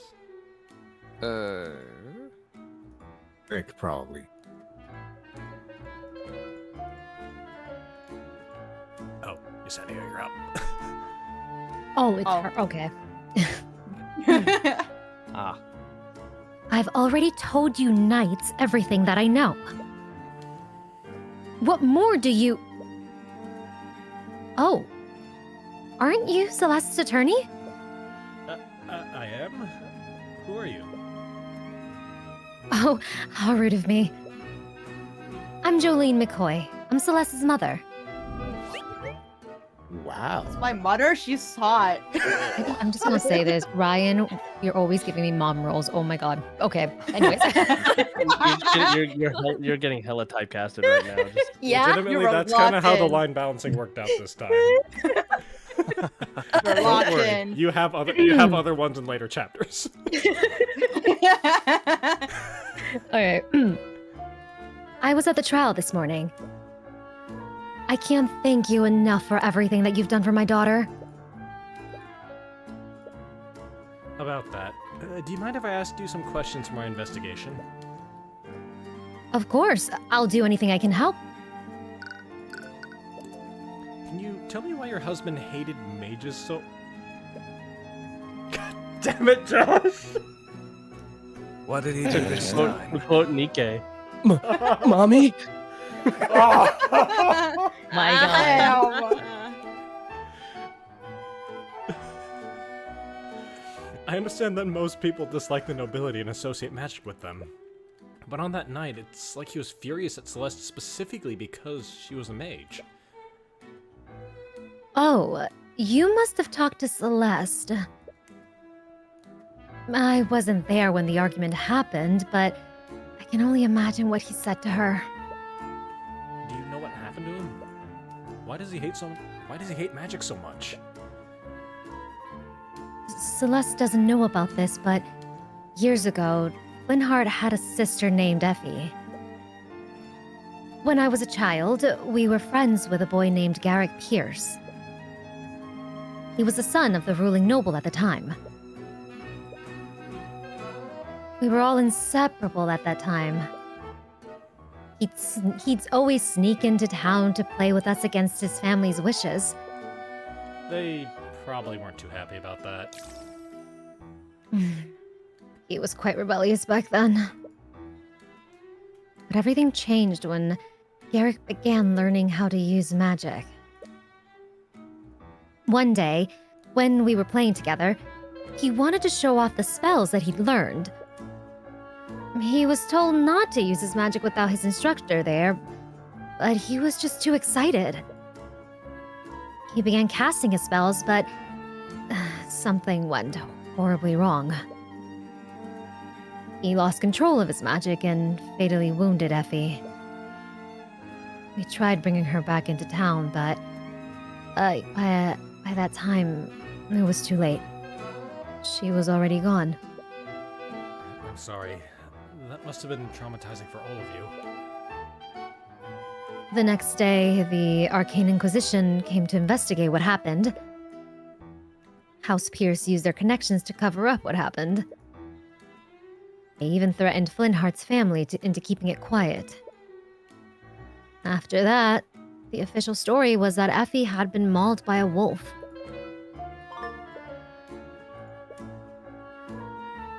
Something changed in Flinhart after that. He began speaking out against the nobility. Eventually, he started hosting rallies in this very tavern. Each night, more and more people began listening to his words and joining his cause. The number of people that he had gone under his banner was terrifying. There was even talk of an outright revolution against the kingdom.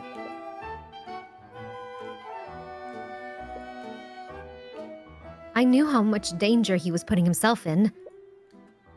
But no matter how hard I tried, I couldn't convince him to stop. His attitude didn't even begin to change until we adopted Celeste. Can you tell me more about Celeste? How did she become a part of your family? It all happened many years ago, back when the McCoy Tavern was still opened. We were closing one night when we found a baby with white hair abandoned in the dining area. We waited weeks for her parents to come by, but no one ever came looking for her. And that baby was Celeste? Yes, Flinhart and I had always wanted a child. I thought that Celeste might have been a gift from the Scaled Lord. But one day I saw Celeste practicing her magic. I think that's when I realized that someone from the nobility must have abandoned her in our inn. I didn't care though. I loved her all the same. I'm sure Flinhart did too. Wait, you knew that she was a mage all this time? I did. You haven't known her very long, but she's a terrible liar. Flinhart must have noticed too. But I think that he didn't want to believe it. I spoke with Celeste earlier. She thinks that her father hated her because she was a mage.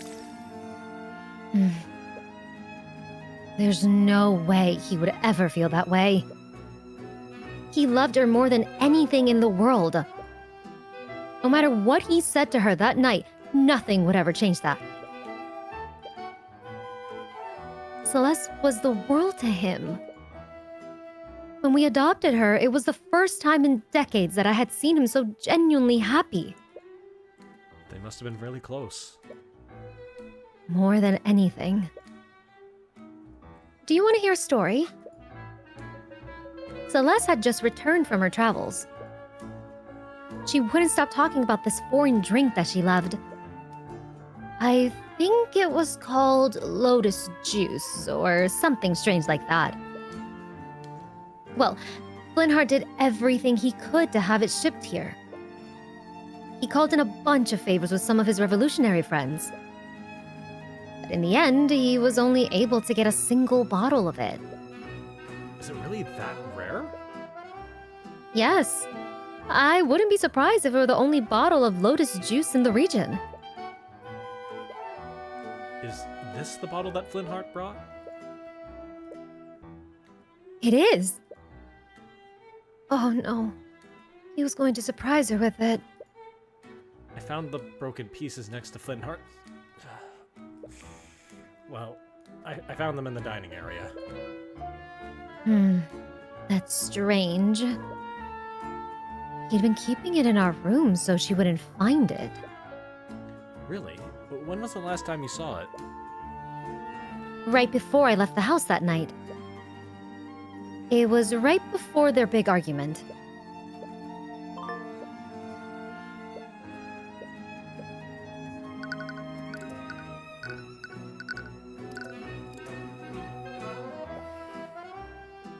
Oh, you're back. Did you forget something? Actually, there's one last thing I wanted to talk to you about. Oh? Earlier you said something I just can't let go. You said that your father died hating you. But after everything I heard about him, I don't think that's true.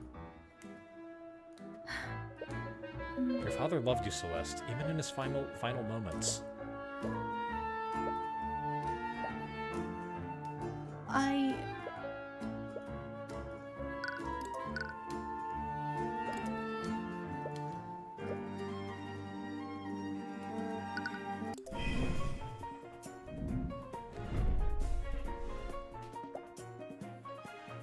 I know you're just trying to make me feel better, and I really do appreciate it.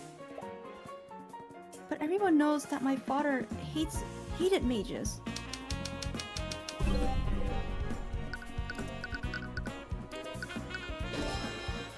I don't know if it's my place to say this, but there's a reason why your father hated magic so much. What? When Flinhart was a child, he had a sister. She was tragically killed by a mage decades ago. That's why he had such an immense hatred for magic. I never knew. But that doesn't change anything. That's all the more reason for him to have hated me. I knew how much he hated magic, but I still learned to use it anyways. Magic killed someone that he loved. No wonder he was furious. Or furious, my bad. Furious. Yeah. But you didn't learn magic to benefit yourself, did you? You learned it to save your family after your tavern was shut down. That's... You're a good person, Celeste. You did everything you could to help your family. I'm sure your father recognized that.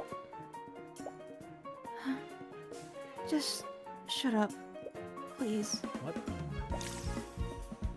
Just shut up! Just stop it! You weren't there! You didn't hear what he said to me!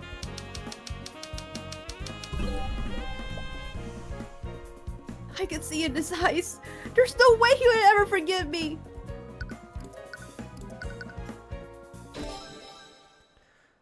Take a look at this picture, Celeste.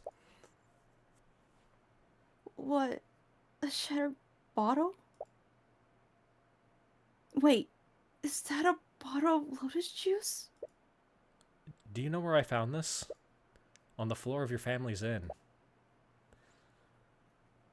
What? That can't be true.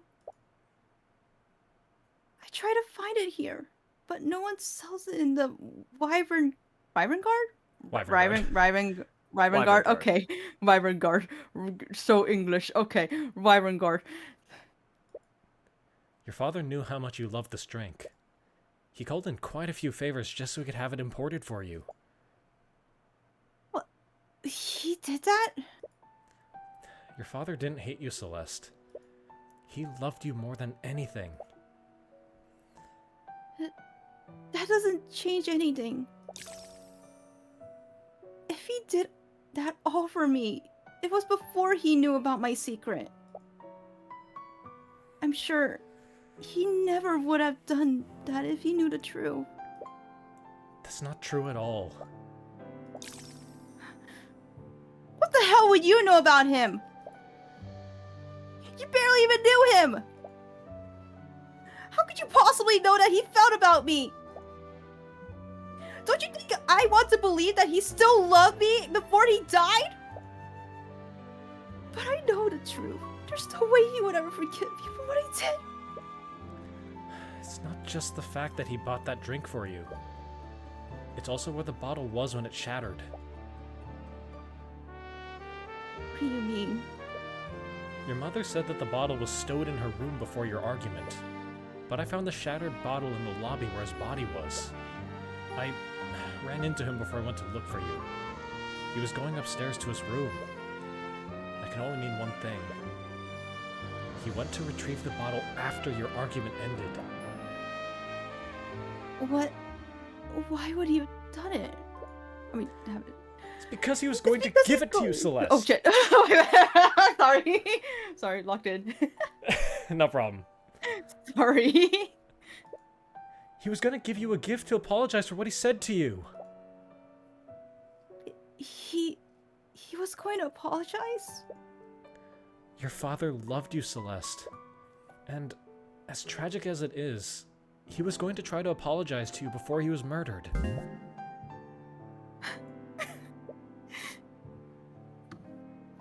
I don't like this. My daughter, working as a mercenary of all things. Oh, come on, Dad. You know I can handle myself. I don't doubt it. But you still shouldn't have to risk your neck for our sakes. They closed the inn, Dad. We won't be able to survive unless I do this. Just be careful, okay? I don't know what I'd do if anything happened to you. No matter what anyone says, you're our daughter. And we'll love you until the day we die. Well, Dad, how could I ever think that? I'm sorry. I'm so sorry. Dad!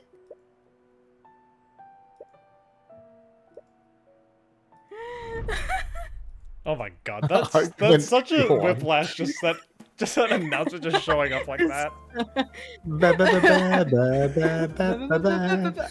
Not the sound. I'm sorry, John. The victory fanfare. The Final Fantasy, the victory sound. Are you feeling better?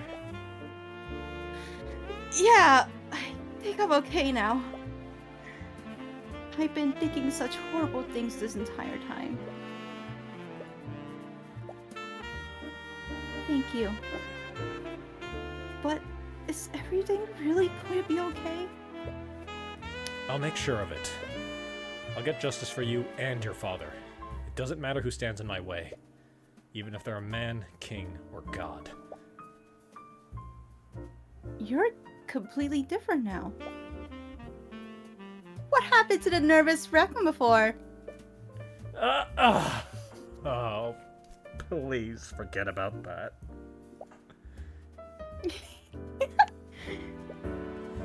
Anyways, take some time to rest. The trial is going to resume soon. Okay, Damn, that's... I just want to point out, we are about to hit the last trial bit. I think Yeah. at the pace we're going, it'll probably take about a 20 or so minutes. Is that okay, or does anyone have a hard out? Okay with me. That's fine with me. Would it be alright if I I'm just down. refill my water real quick, though? Oh yeah, go I'm ahead. cool. Okay.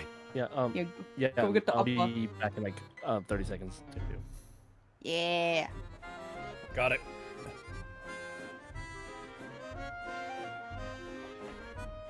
Should I keep going, or is this like a mini pause of sorts? I guess we're gonna I take think a it's bit a of a mini mini pause right pause for now. everyone to just like grab some Yeah. water. Yeah, they're both getting water right now, so... Yeah, This I'm is not why I just keep cooking. the huge hydro flask at my desk. Let's get Mexican food. Same. I Mexican... Bro... Bruh. I want food. have a 64 fluid ounces flask. Nice.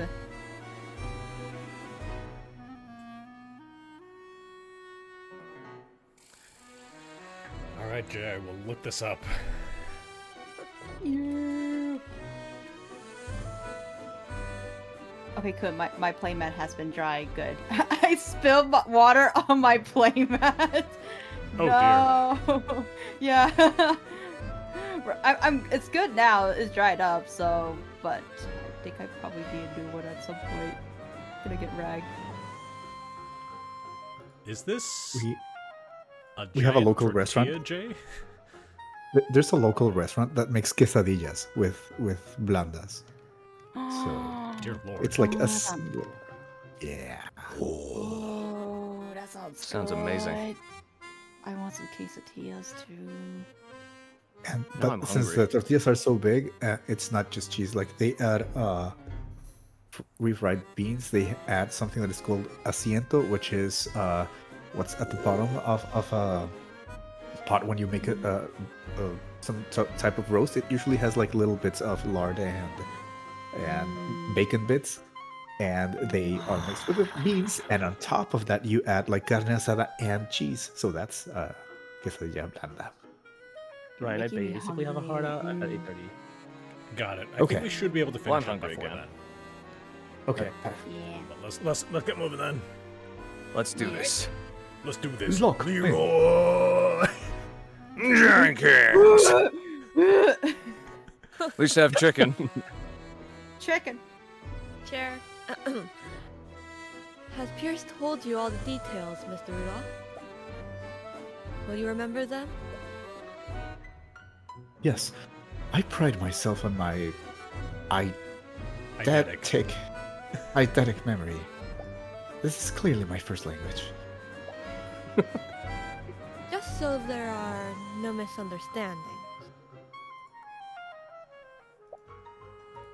I do not approve of this. You said it yourself, Lady Steelwind. There's no possible way that I could have done the deed. It has to be the bastard child. We don't know what sort of tricks Ruby Tymora might pull tomorrow. Just see this as a way of securing a just verdict.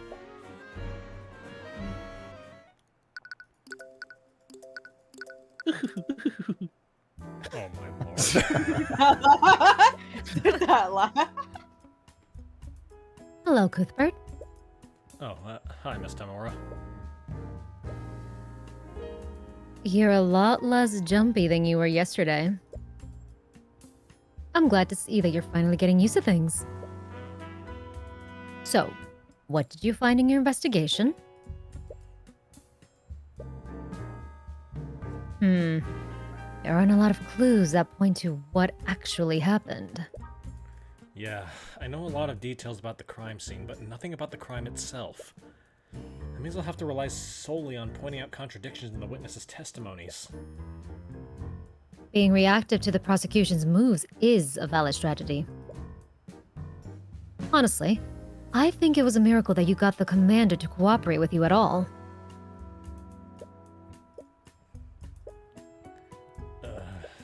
Actually, I wanted to ask about that.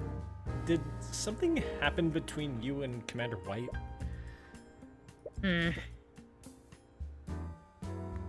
Miss McCoy, please proceed to the courtroom with your counsel. Let's go, Tyron. The trial's about to start. You should go.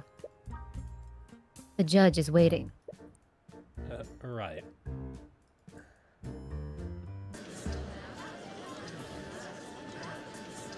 Pero entonces vamos a comer blandas. Oh my Oh, goodness, what was God. your shit? Oh god. Court is now resumed for the trial of Celeste McCoy. Let us review the proceedings from yesterday. Yesterday, the defense presented some shocking oversights made during the investigation. Yes, I personally saw to it that the investigation was conducted properly this time. I see. I suppose that puts my mind at ease. At yesterday's trial, we found an inconsistency between the crime scene photo and the autopsy report. Because of this, the defense tried to push the following narrative: that a third party must have interfered with the crime scene to frame the defendant. However, the prosecution had discovered another explanation. Because of that, the individual who discovered the body would like to testify as to what he saw that night. His eyewitness account will clear up what actually happened. Interesting. It was my understanding that the individual in question wanted to remain anonymous. The judge's shocked face is so funny. Supposedly, this witness was within the gallery of the trial yesterday. After yesterday's proceedings, he felt that he couldn't stay silent any longer.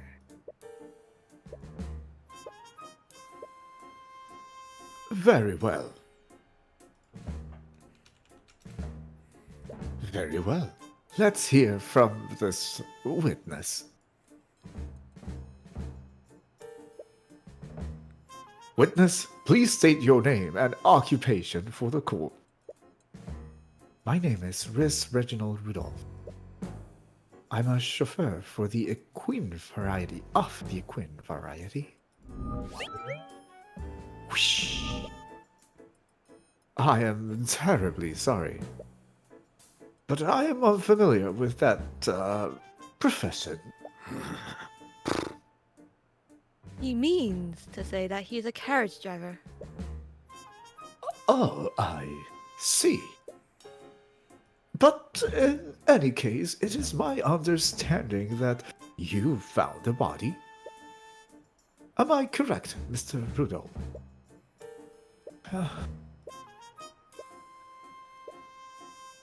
Mr. Rudolph? Oh, forgive me. I'm not used to having conversations with myself. I was merely taking notes of the people in this room. Taking notes. The witness has a certain compulsion to keep a record of every event that he witnesses. I see. Then I assume we will receive an accurate testimony of how you found the body.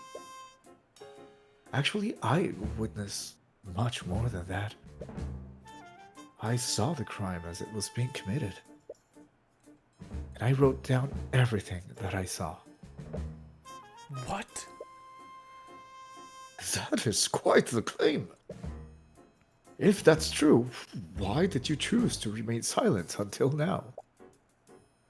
We had initially concluded that the evidence alone was decisive enough. Therefore, we saw no need at the time for his testimony. However, those circumstances clearly changed during yesterday's trial. Very well. Mr. Rudolph, please testify to the court about what you saw that night.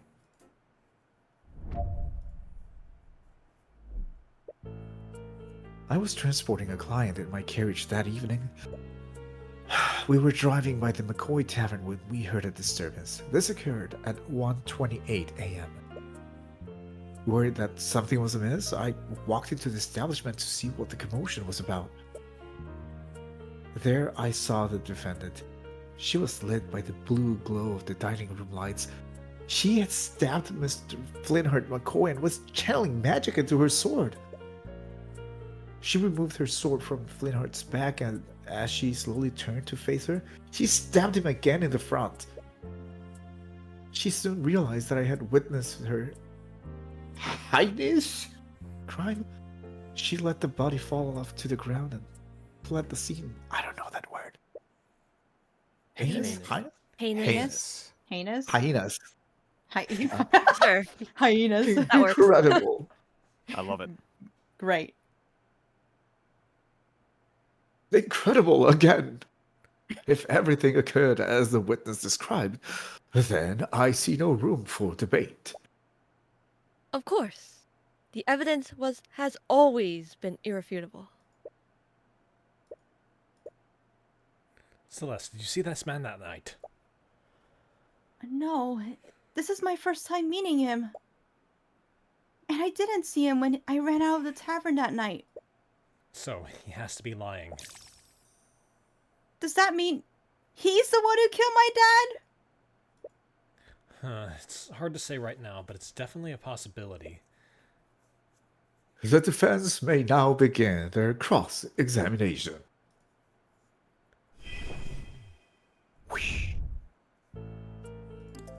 I was...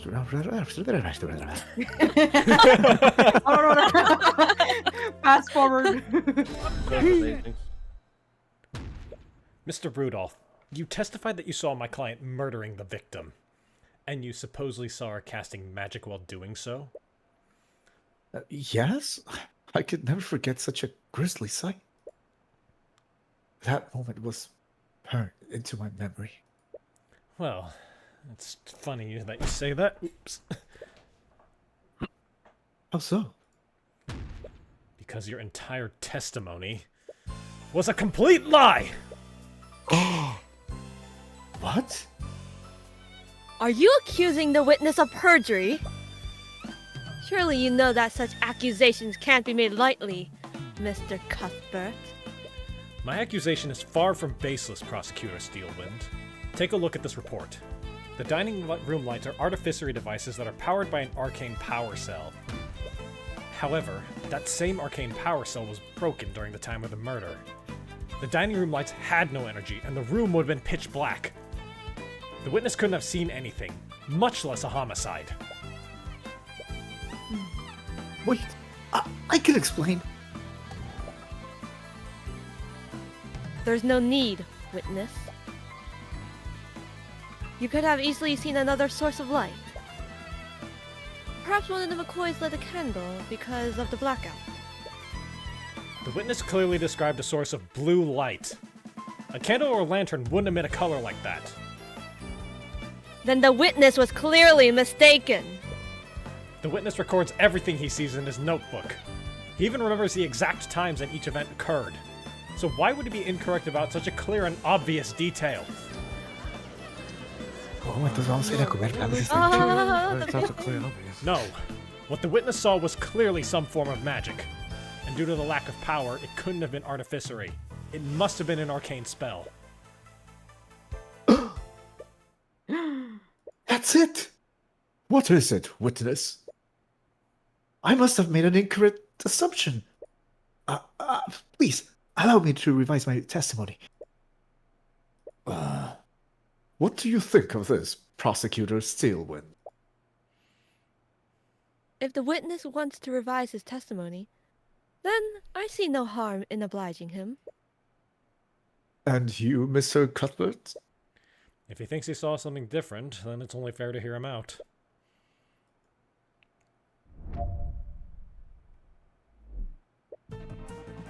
I remember now.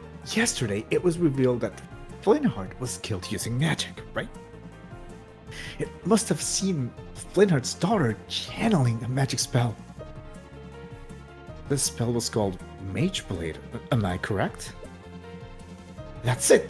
The blue glow that I saw must have been created by Mage Blade. Huh, I see. So the blue light that you saw came from the defendant's magic. Mr. Cuthbert, you may proceed with your cross-examination. With pleasure. I know. Again! Again! Objection! Mr. Rudolph, you don't know much about magic, do you? Of course not. Are you trying to say that I should have recognized Celeste's Mage Blade? No, I admit that you probably wouldn't know about Mage Blade. But that's exactly where your mistake was. My mistake? Mr. Rudolph, if you were aware of how Mage Blade works, then you would know that the spell emits a yellow radiant glow.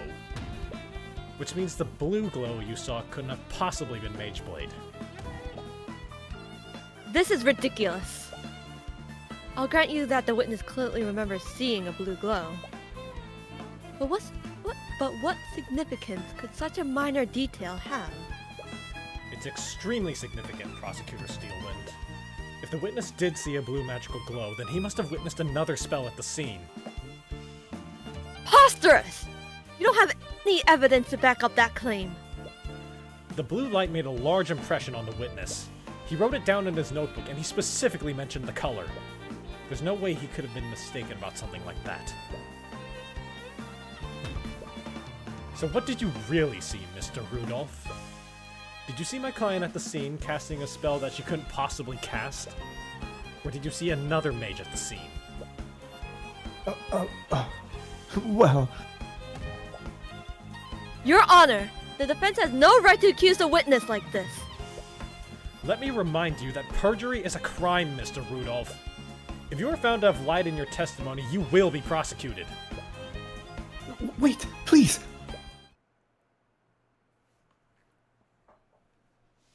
Now that is quite enough of that. Huh?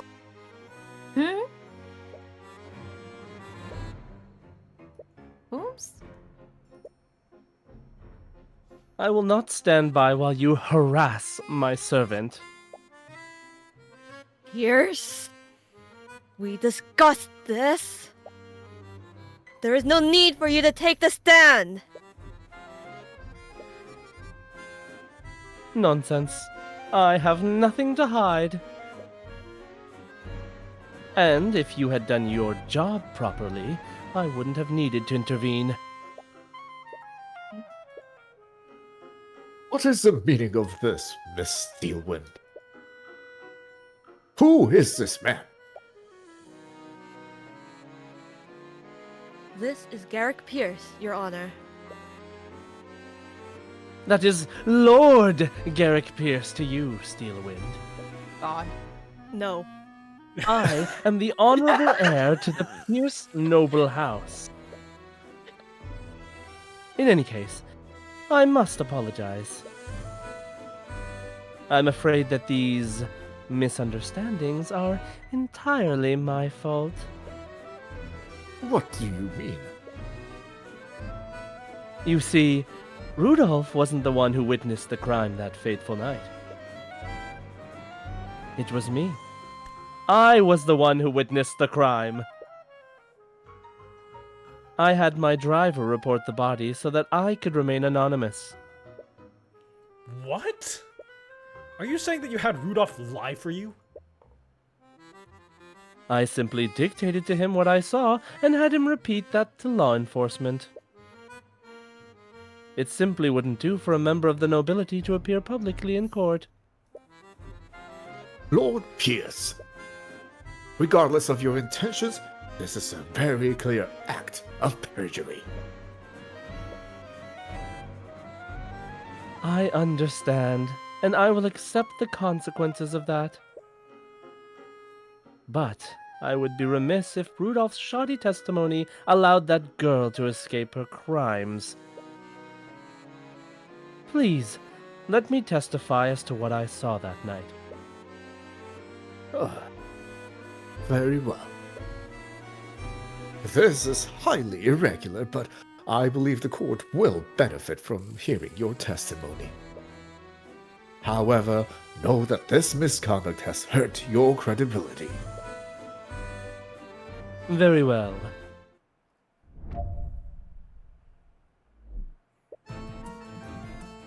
On the night of the murder, I found myself unable to sleep. So, I went on a leisurely carriage ride around Cornhaven. I happened to be passing by the McCoy Tavern when I heard a loud commotion from within the building. Curious, I stopped my carriage and took a single step inside the establishment. That is when I saw the scene inside. I saw the defendant stabbing that poor man twice with her sword. Garrick Pierce. He's a member of the nobility. Ew. Does that mean he's probably... Sorry, guys, sorry. I had to put that in. Does that mean he's probably a mage, right? And he's the only other mage that was there that night. Does that mean... There's no doubt about it. He's the only person that could have left a trace of transmutation on the body. He has to be the mage that we're looking for. Sorry, this must be a lot for you right now. Don't worry about me. Focus on taking him down.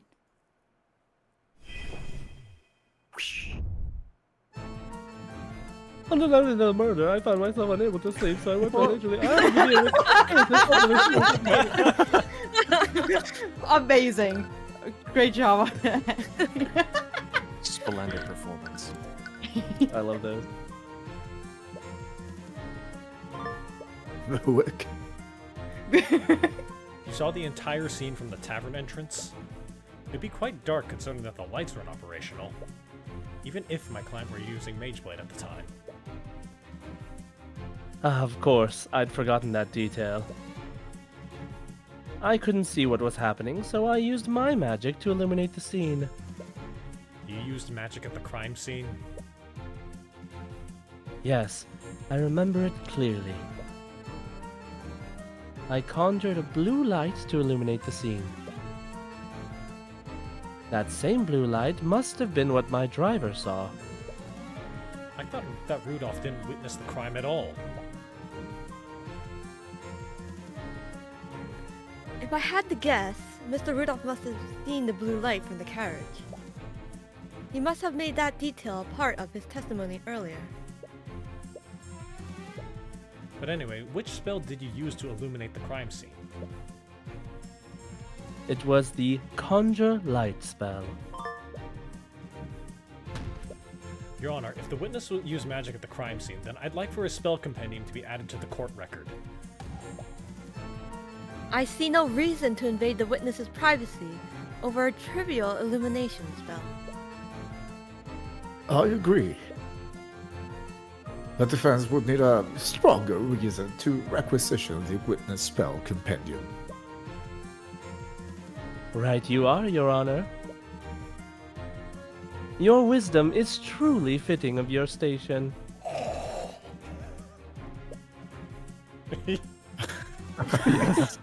Oh, shut up. Just read that one, Ryan. You should have read that. Oh, shut up. You know, this is what conversations between Ryan and I while we're playing fighting games is normally like. I heard. Objection!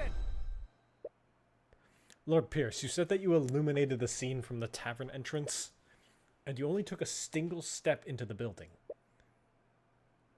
Of course. I remember it very clearly. I stood only at the entrance. In that case, I'd like for you to take a look at the map of the tavern. If we take a look at this map, that would place you right here where the W is. Am I correct? Of course, I was. I do not know what you wish to achieve by having me repeat that fact. Well, I find it interesting that you illuminated the crime scene from all the way back there, considering that Conjure Light only illuminates an area within 15 feet. What? The spell's range is irrelevant. We've already established that the victim would have been illuminated by Mageblade. During his testimony, Lord Pierce clearly stated that he couldn't see what was happening. That's why he cast Conjure Light in the first place. However, Conjure Light doesn't work like a normal source of light. It only provides illumination up to 15 feet of the caster and no further. If he had stayed at the entrance, his spell wouldn't have done anything to help illuminate the scene. But what does this mean? Lord Pierce, did you illuminate the crime scene or not? Well, I can answer that question for you, Your Honor. Lord Pierce did illuminate the scene of the crime. He illuminated it because he was standing right where it happened. Mr. Cuthbert, are you trying to say that Lord Pierce was close enough to where the murder occurred? How would that be possible? Well, there's only one way this scenario would make sense, Your Honor. And that would be if Garrick Pierce was the one who murdered Flinhart McCoy. Oh What's the my matter? Yeah, Again? he did it. But he didn't bring me with him? Hold on for a moment. This is absurd. I could have easily used a different spell to illuminate the room. And which spell would that be, Pierce? The name escapes me. I'm not sure which one it was now that I think about it. Ugh, you idiot. Actual conversation between me and Sharon. Wait, what? Damn. Well, maybe we can Donna? figure it out together. When you relinquish your spell compendium to the court. Andale, puto. What? This is a clear violation of my privacy. Steelwind, why aren't you objecting to this? If you had listened to my instructions, you wouldn't be in this situation. You've made your bed. Now lie in it. Steelwind, you treacherous.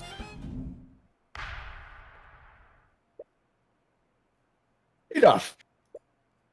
It appears that the Quill. prosecution has no objections. With everything that has occurred, I must ask that Lord Pierce relinquish his spell compendium to the court. Oh, These are like shoot. Dungeons and Dragons. Yeah, prestidigitation. Oh my god. Good job, Tyron. Oh. We got his spell compendium. Or is it? Your Honor, I've looked at the spells in Lord Pierce's compendium. Conjure Light is the only spell that he can cast that would shed a blue light. This renders his testimony and many of his statements false. Oh no, that's not me. What a satisfyingly irritated look on his face. Get messed up. Your Honor, Lord Pierce could very well be a suspect in the murder of Flinhart McCoy. The defense argues that this presents enough reasonable doubt to acquit the defendant. I acknowledge that Lord Pierce's actions are quite suspect. However, I will not pass a verdict just yet. There is much more we need to learn. Oh shit, sorry. What? That's not how it works. We proved that there's a reasonable doubt. That should be enough to acquit me. Acquit. I'm pretty sure that's how you pronounce it. Yeah, it's a Yes. quit. Okay, acquit me. Okay, acquit me, right? In a normal case, maybe, but it's different for this trial. The public won't accept an unsolved homicide using magic. Unless we can unequivocally prove your innocence, the court will keep drawing out this case.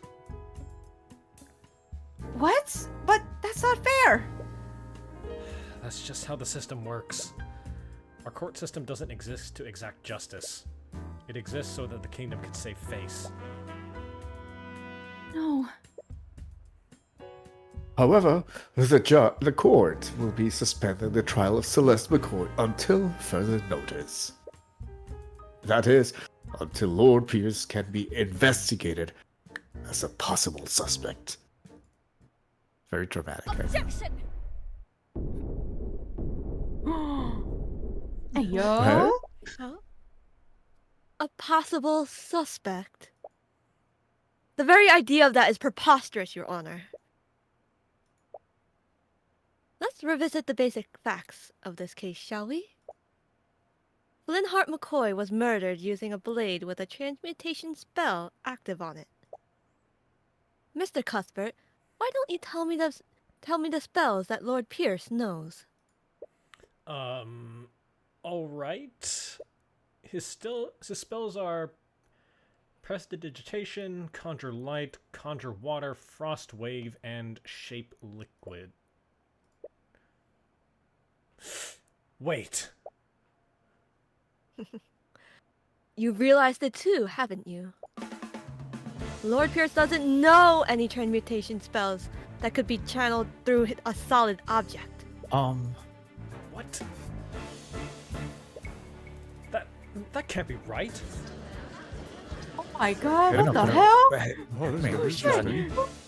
What? Owen? You're right. You're absolutely right, Lady Steelwind. Oh god. I couldn't have possibly committed the murder. I see. With that in mind, that would leave the defendant as the only possible killer. But he was the only other mage there.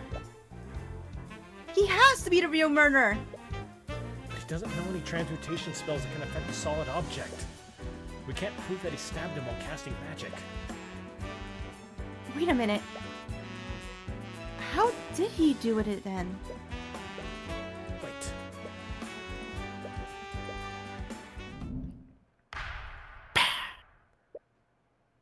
The defense did cast some doubt on this witness testimony. Nevertheless, I must conclude that he could not have possibly committed the murder. With that in mind, Please wait, Your Honor. We still can't conclude that Lord Pierce couldn't have committed the crime.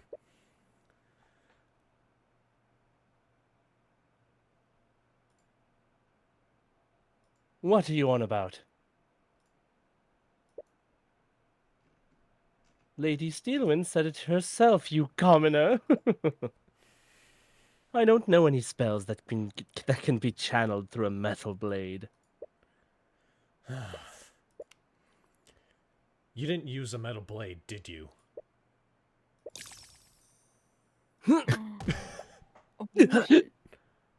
What nonsense is this? The autopsy report clearly states that the wound was created by a blade. If he didn't channel magic through a blade, what could he have possibly committed how could he have possibly committed the crime? yes, your claim seems quite contrary to the facts thus far, Mr. Cuthbert.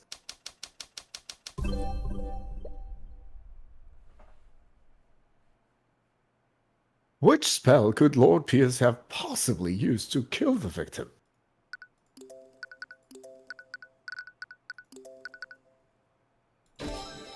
You see, Your Honor, Garrick Pierce didn't kill the victim using a sword.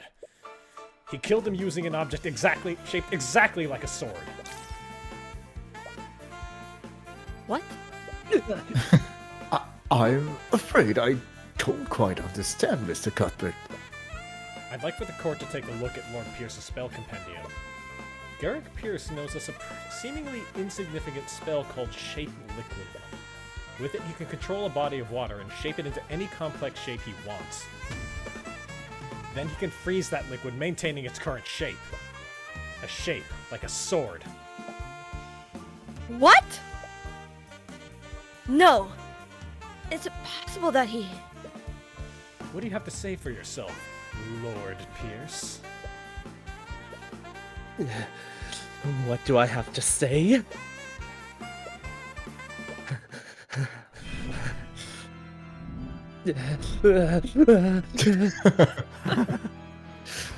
Okay, now you have exactly an HP. what I have to say, you commoner. I'm not the one on trial here. We're here because that bastard child didn't know her place. She's just a peasant, yet she still learned the arcane arts. And look what happened. That girl used our holy arts to murder her father in a fit of rage.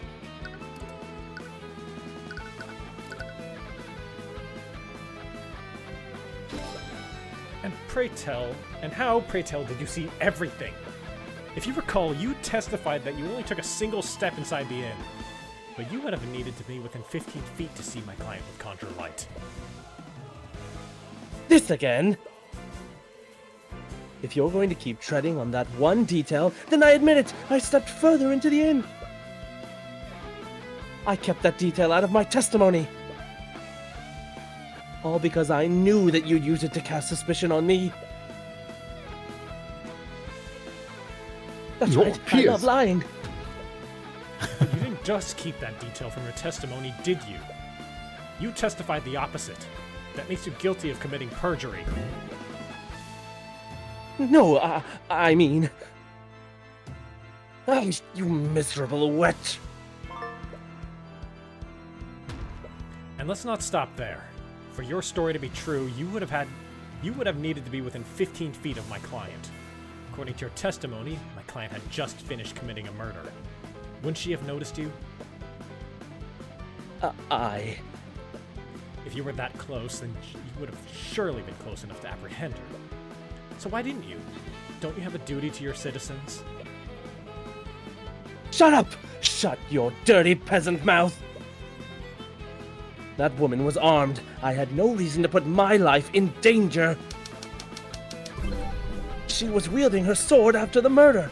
I was terrified when I saw her holding that bloody sword. My life was in danger.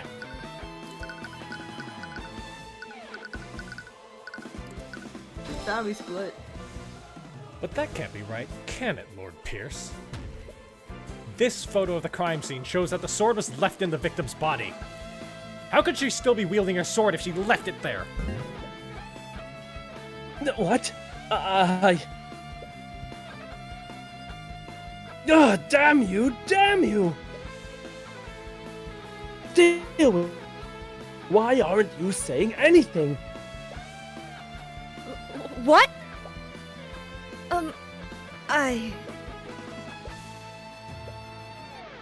Lord Pierce, please, put yourself together.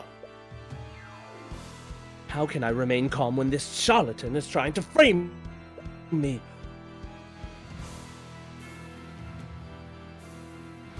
This is a complete travesty of our justice system.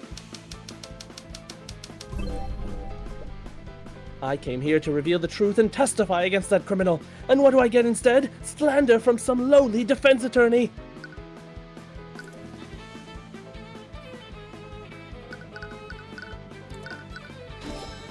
You talk about justice, but you've committed several acts of perjury to twist the outcome of this trial. You're clearly not acting in good faith. You don't care about justice, you just want to further your agenda. So admit it, Pierce.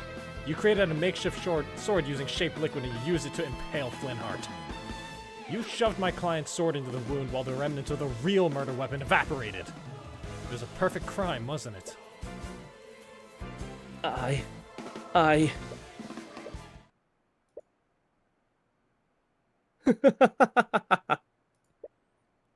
What?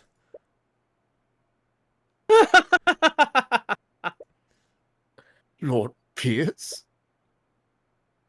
My apologies, Your Honor. It's just that I realized something absolutely hilarious. The defense put forward an interesting theory. But there's one problem with it. And what's that? I think you said it yourself. You shoved Celeste's sword into the wound while the remnants of the real murder weapon evaporated. It was a perfect crime, wasn't it? You see, it would have been a perfect crime. Because any evidence to support that theory would have evaporated with that frozen blade. What? Oh my god, what the hell? What? The bike disappeared. What? What kind of... Then that means... There would be nothing left of the murder weapon.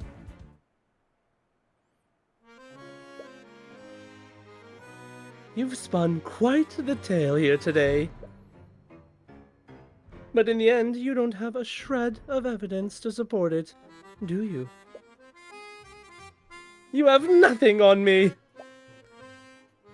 Isn't there anything we can do? Tyrion! Is he saying anything? This is really hopeless!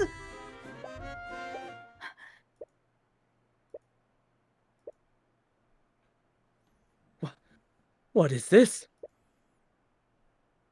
You can glare at me all you want. It won't change the fact that you've lost. I despise people like you. You twist the system to serve your own ends. You trample on the lives of innocent people. But as long as I'm here, I will never let that happen again! Naught can remain concealed. What did I just do?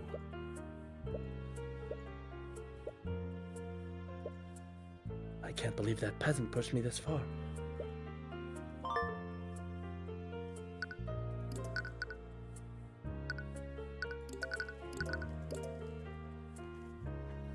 After all the trouble I went to, I can't believe that lawyer figured out the spell I used. Well, no matter. It's not as if there's any evidence to prove that I used it. I'm lucky that old fool had that bottle of water with him.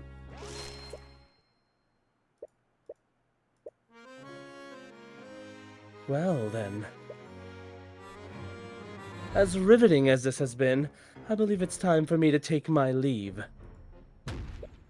Now wait a minute, Pierce. What is it now, you wretch? I'll say it as many times as you need to hear. There is no evidence of a liquefied weapon at the crime scene. You're right, Pierce. If you did use shaped liquid on a body of water, the murder weapon would have evaporated entirely. Ah, it seems you've finally gotten that fact through your thick head. Bravo. But let's not get ahead of ourselves, Pierce. What if you didn't use shaped liquid on a body of water? What if it was another type of liquid? What are you going on about? Pierce, shaped liquid doesn't just work on water. It works on all kinds of liquids. The shattered bottle contained the liquid that you cast your spell on, didn't it? That bottle. Pierce, I found the shattered bottle on the ground near the victim's body. I wonder what caused it to shatter. You must have decided to use any liquid you could find. Luckily for you, the victim was holding the perfect quantity of liquid in his hands. I wonder, Lord Pierce, if we had someone analyze the broken pieces of this bottle, would we find traces of transmutation magic? Oh! You little... That still proves nothing! So what if there are traces of magic on the shattered bottle? You still don't have the murder weapon! I wasn't finished, Pierce. What? You see, the liquid contained in this bottle wasn't water. It was soda! So? What difference does that make? A blade of ice made out of water would have evaporated entirely. But a blade of ice made out of soda would leave a puddle of dried residue. No. Masaka.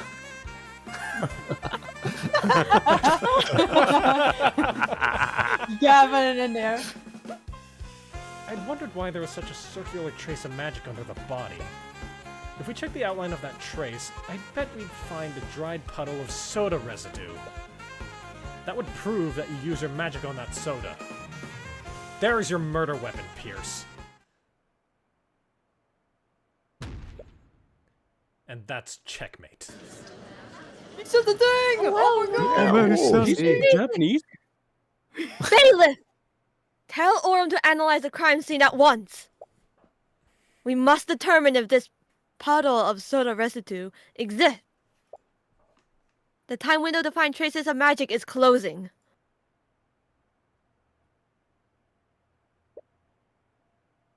So, we had our team search the crime scene for that soda puddle. I really can't believe it. But we found it. In fact, the outline of the dried soda lines up exactly with the outline of the trace of transmutation magic. We checked the broken bottle, too. There were traces of transmutation magic on it as well. There's no doubt about it. Someone used magic on that soda. I see. Thank you, Orym. Please escort Lord Pierce back to the stand.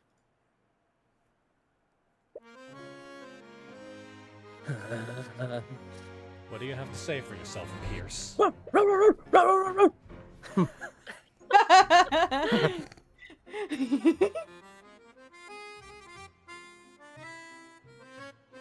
He healed Rehemph. Oh.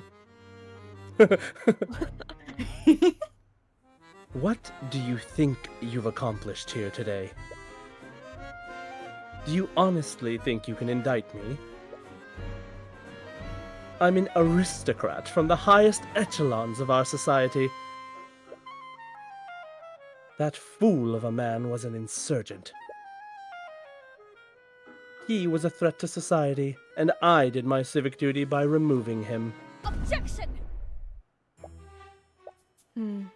Baliff, please escort the witness to a holding cell. Steelwind? First-degree murder is punishable by execution, Lord Pierce. Yeah.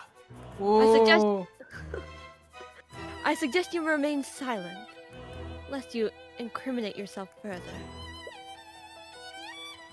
What? You can't be serious! Shut your insidious mouth! Oh. Well, what are you all waiting for? Take him away. Yes, take him away at once.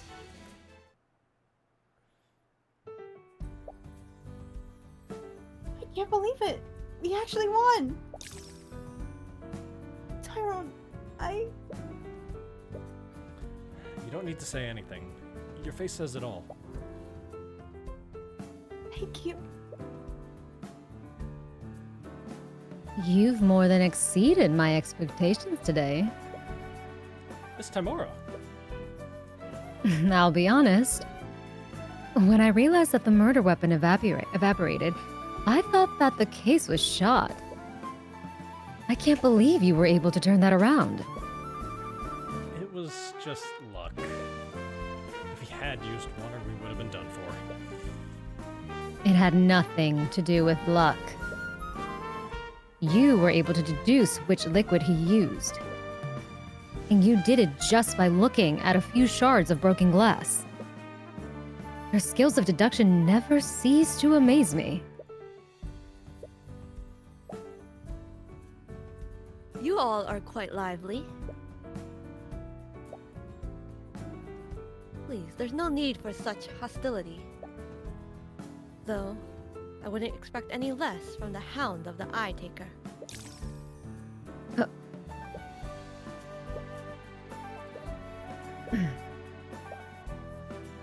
I must admit, I was hoping to test my blade against you directly.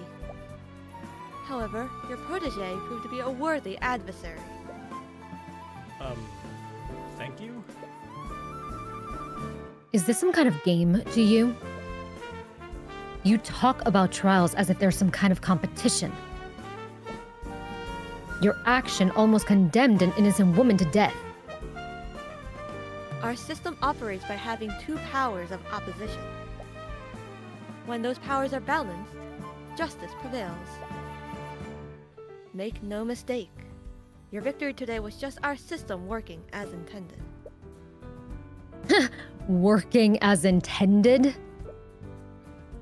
You know very well our system only exists to protect your people. I know.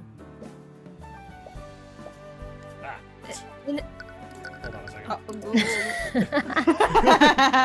Okay, thank you. In any case, it looks like we'll be facing each other more frequently in the future. I look forward to doing battle with you again, Tyrion Cuthbert.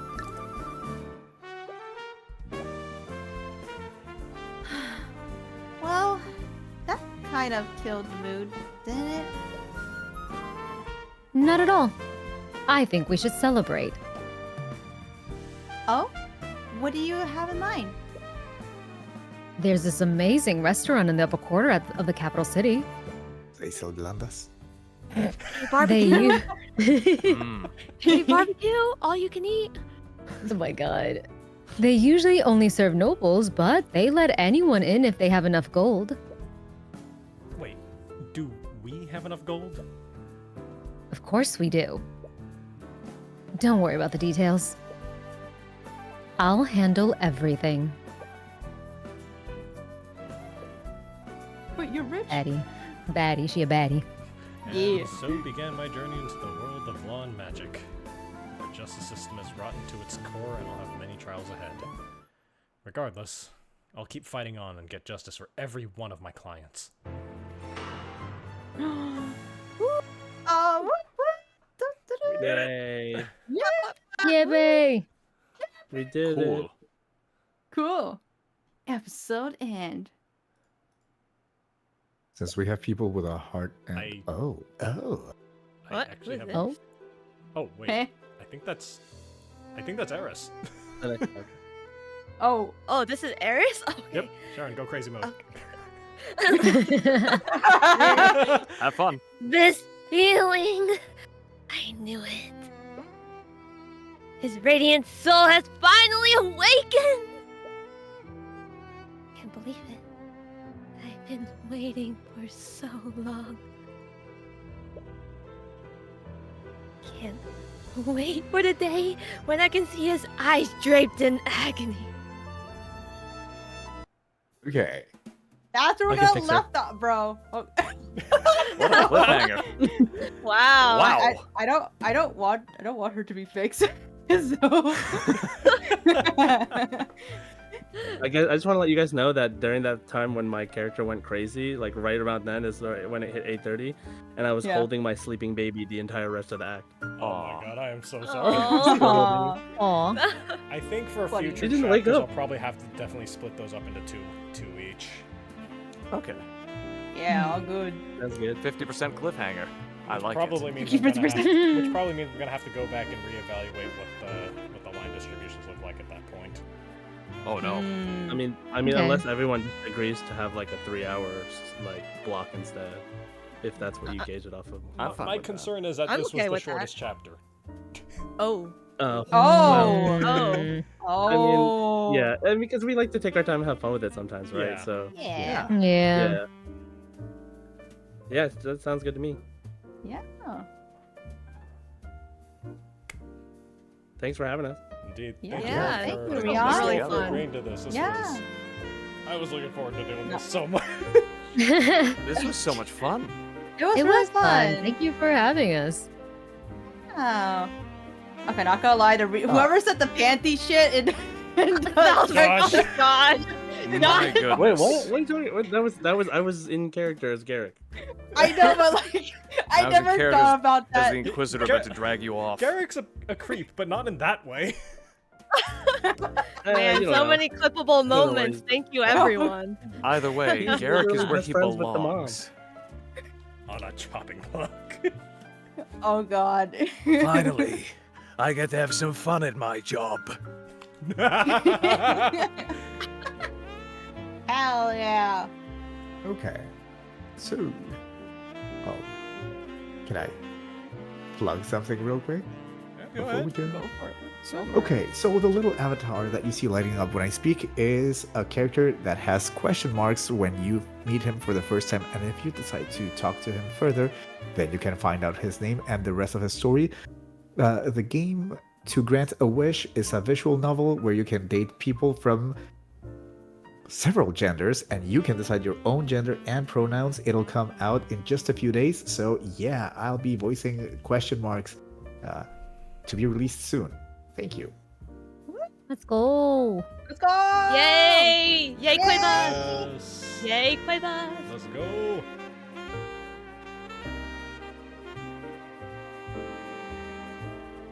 And to everybody in the Quavas. chat, thank you all so much for stopping by to listen.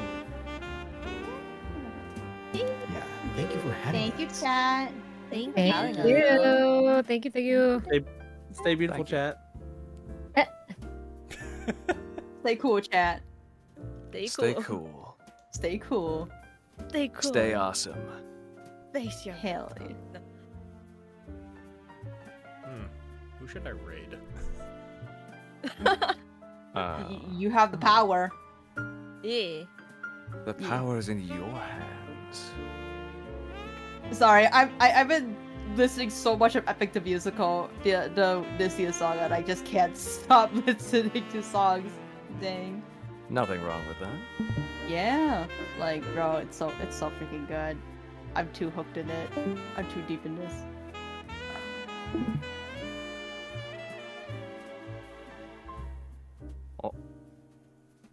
Oh, okay. I guess he's Oh, doing yeah, the... he's gonna go grab dinner. Oh yeah, he's. I was just like, oh shit. Run, Jay, run! Yes, get your food. Now I'm hungry too. Bro, I need to Well, make you some guys low. in the live dub discussion, I posted a picture of my. I daughter. saw.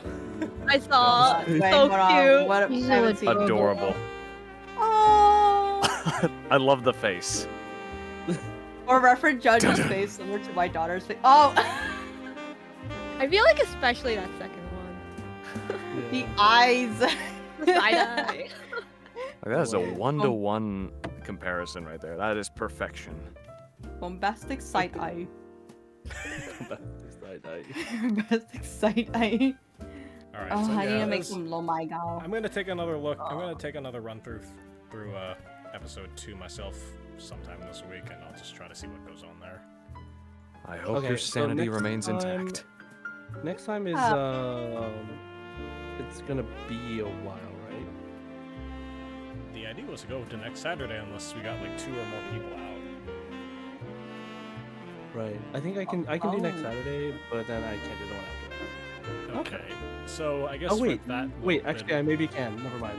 I guess just for that bit of I lied. logistics, for the sake of not making this Yeah. drag out too long, I kind of had the idea like if we're missing one person, we'll have someone cover for him. But if we have 2, then that's a little too many. Yeah.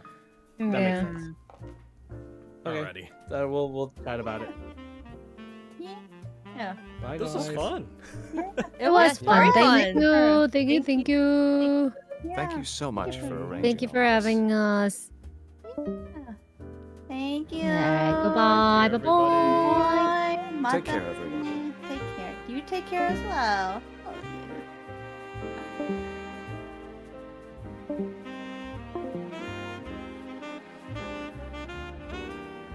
Oh yeah, the music is very, very. It's a lovely jazzy feel to it. So, I am so glad this managed to come together.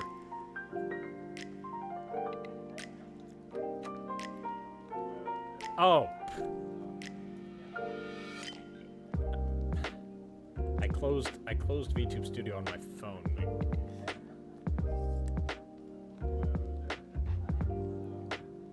Hold my beard is streaming. Oh yes. I just hope that she's not further than me in Expedition 33. Otherwise, that's going to be dangerous.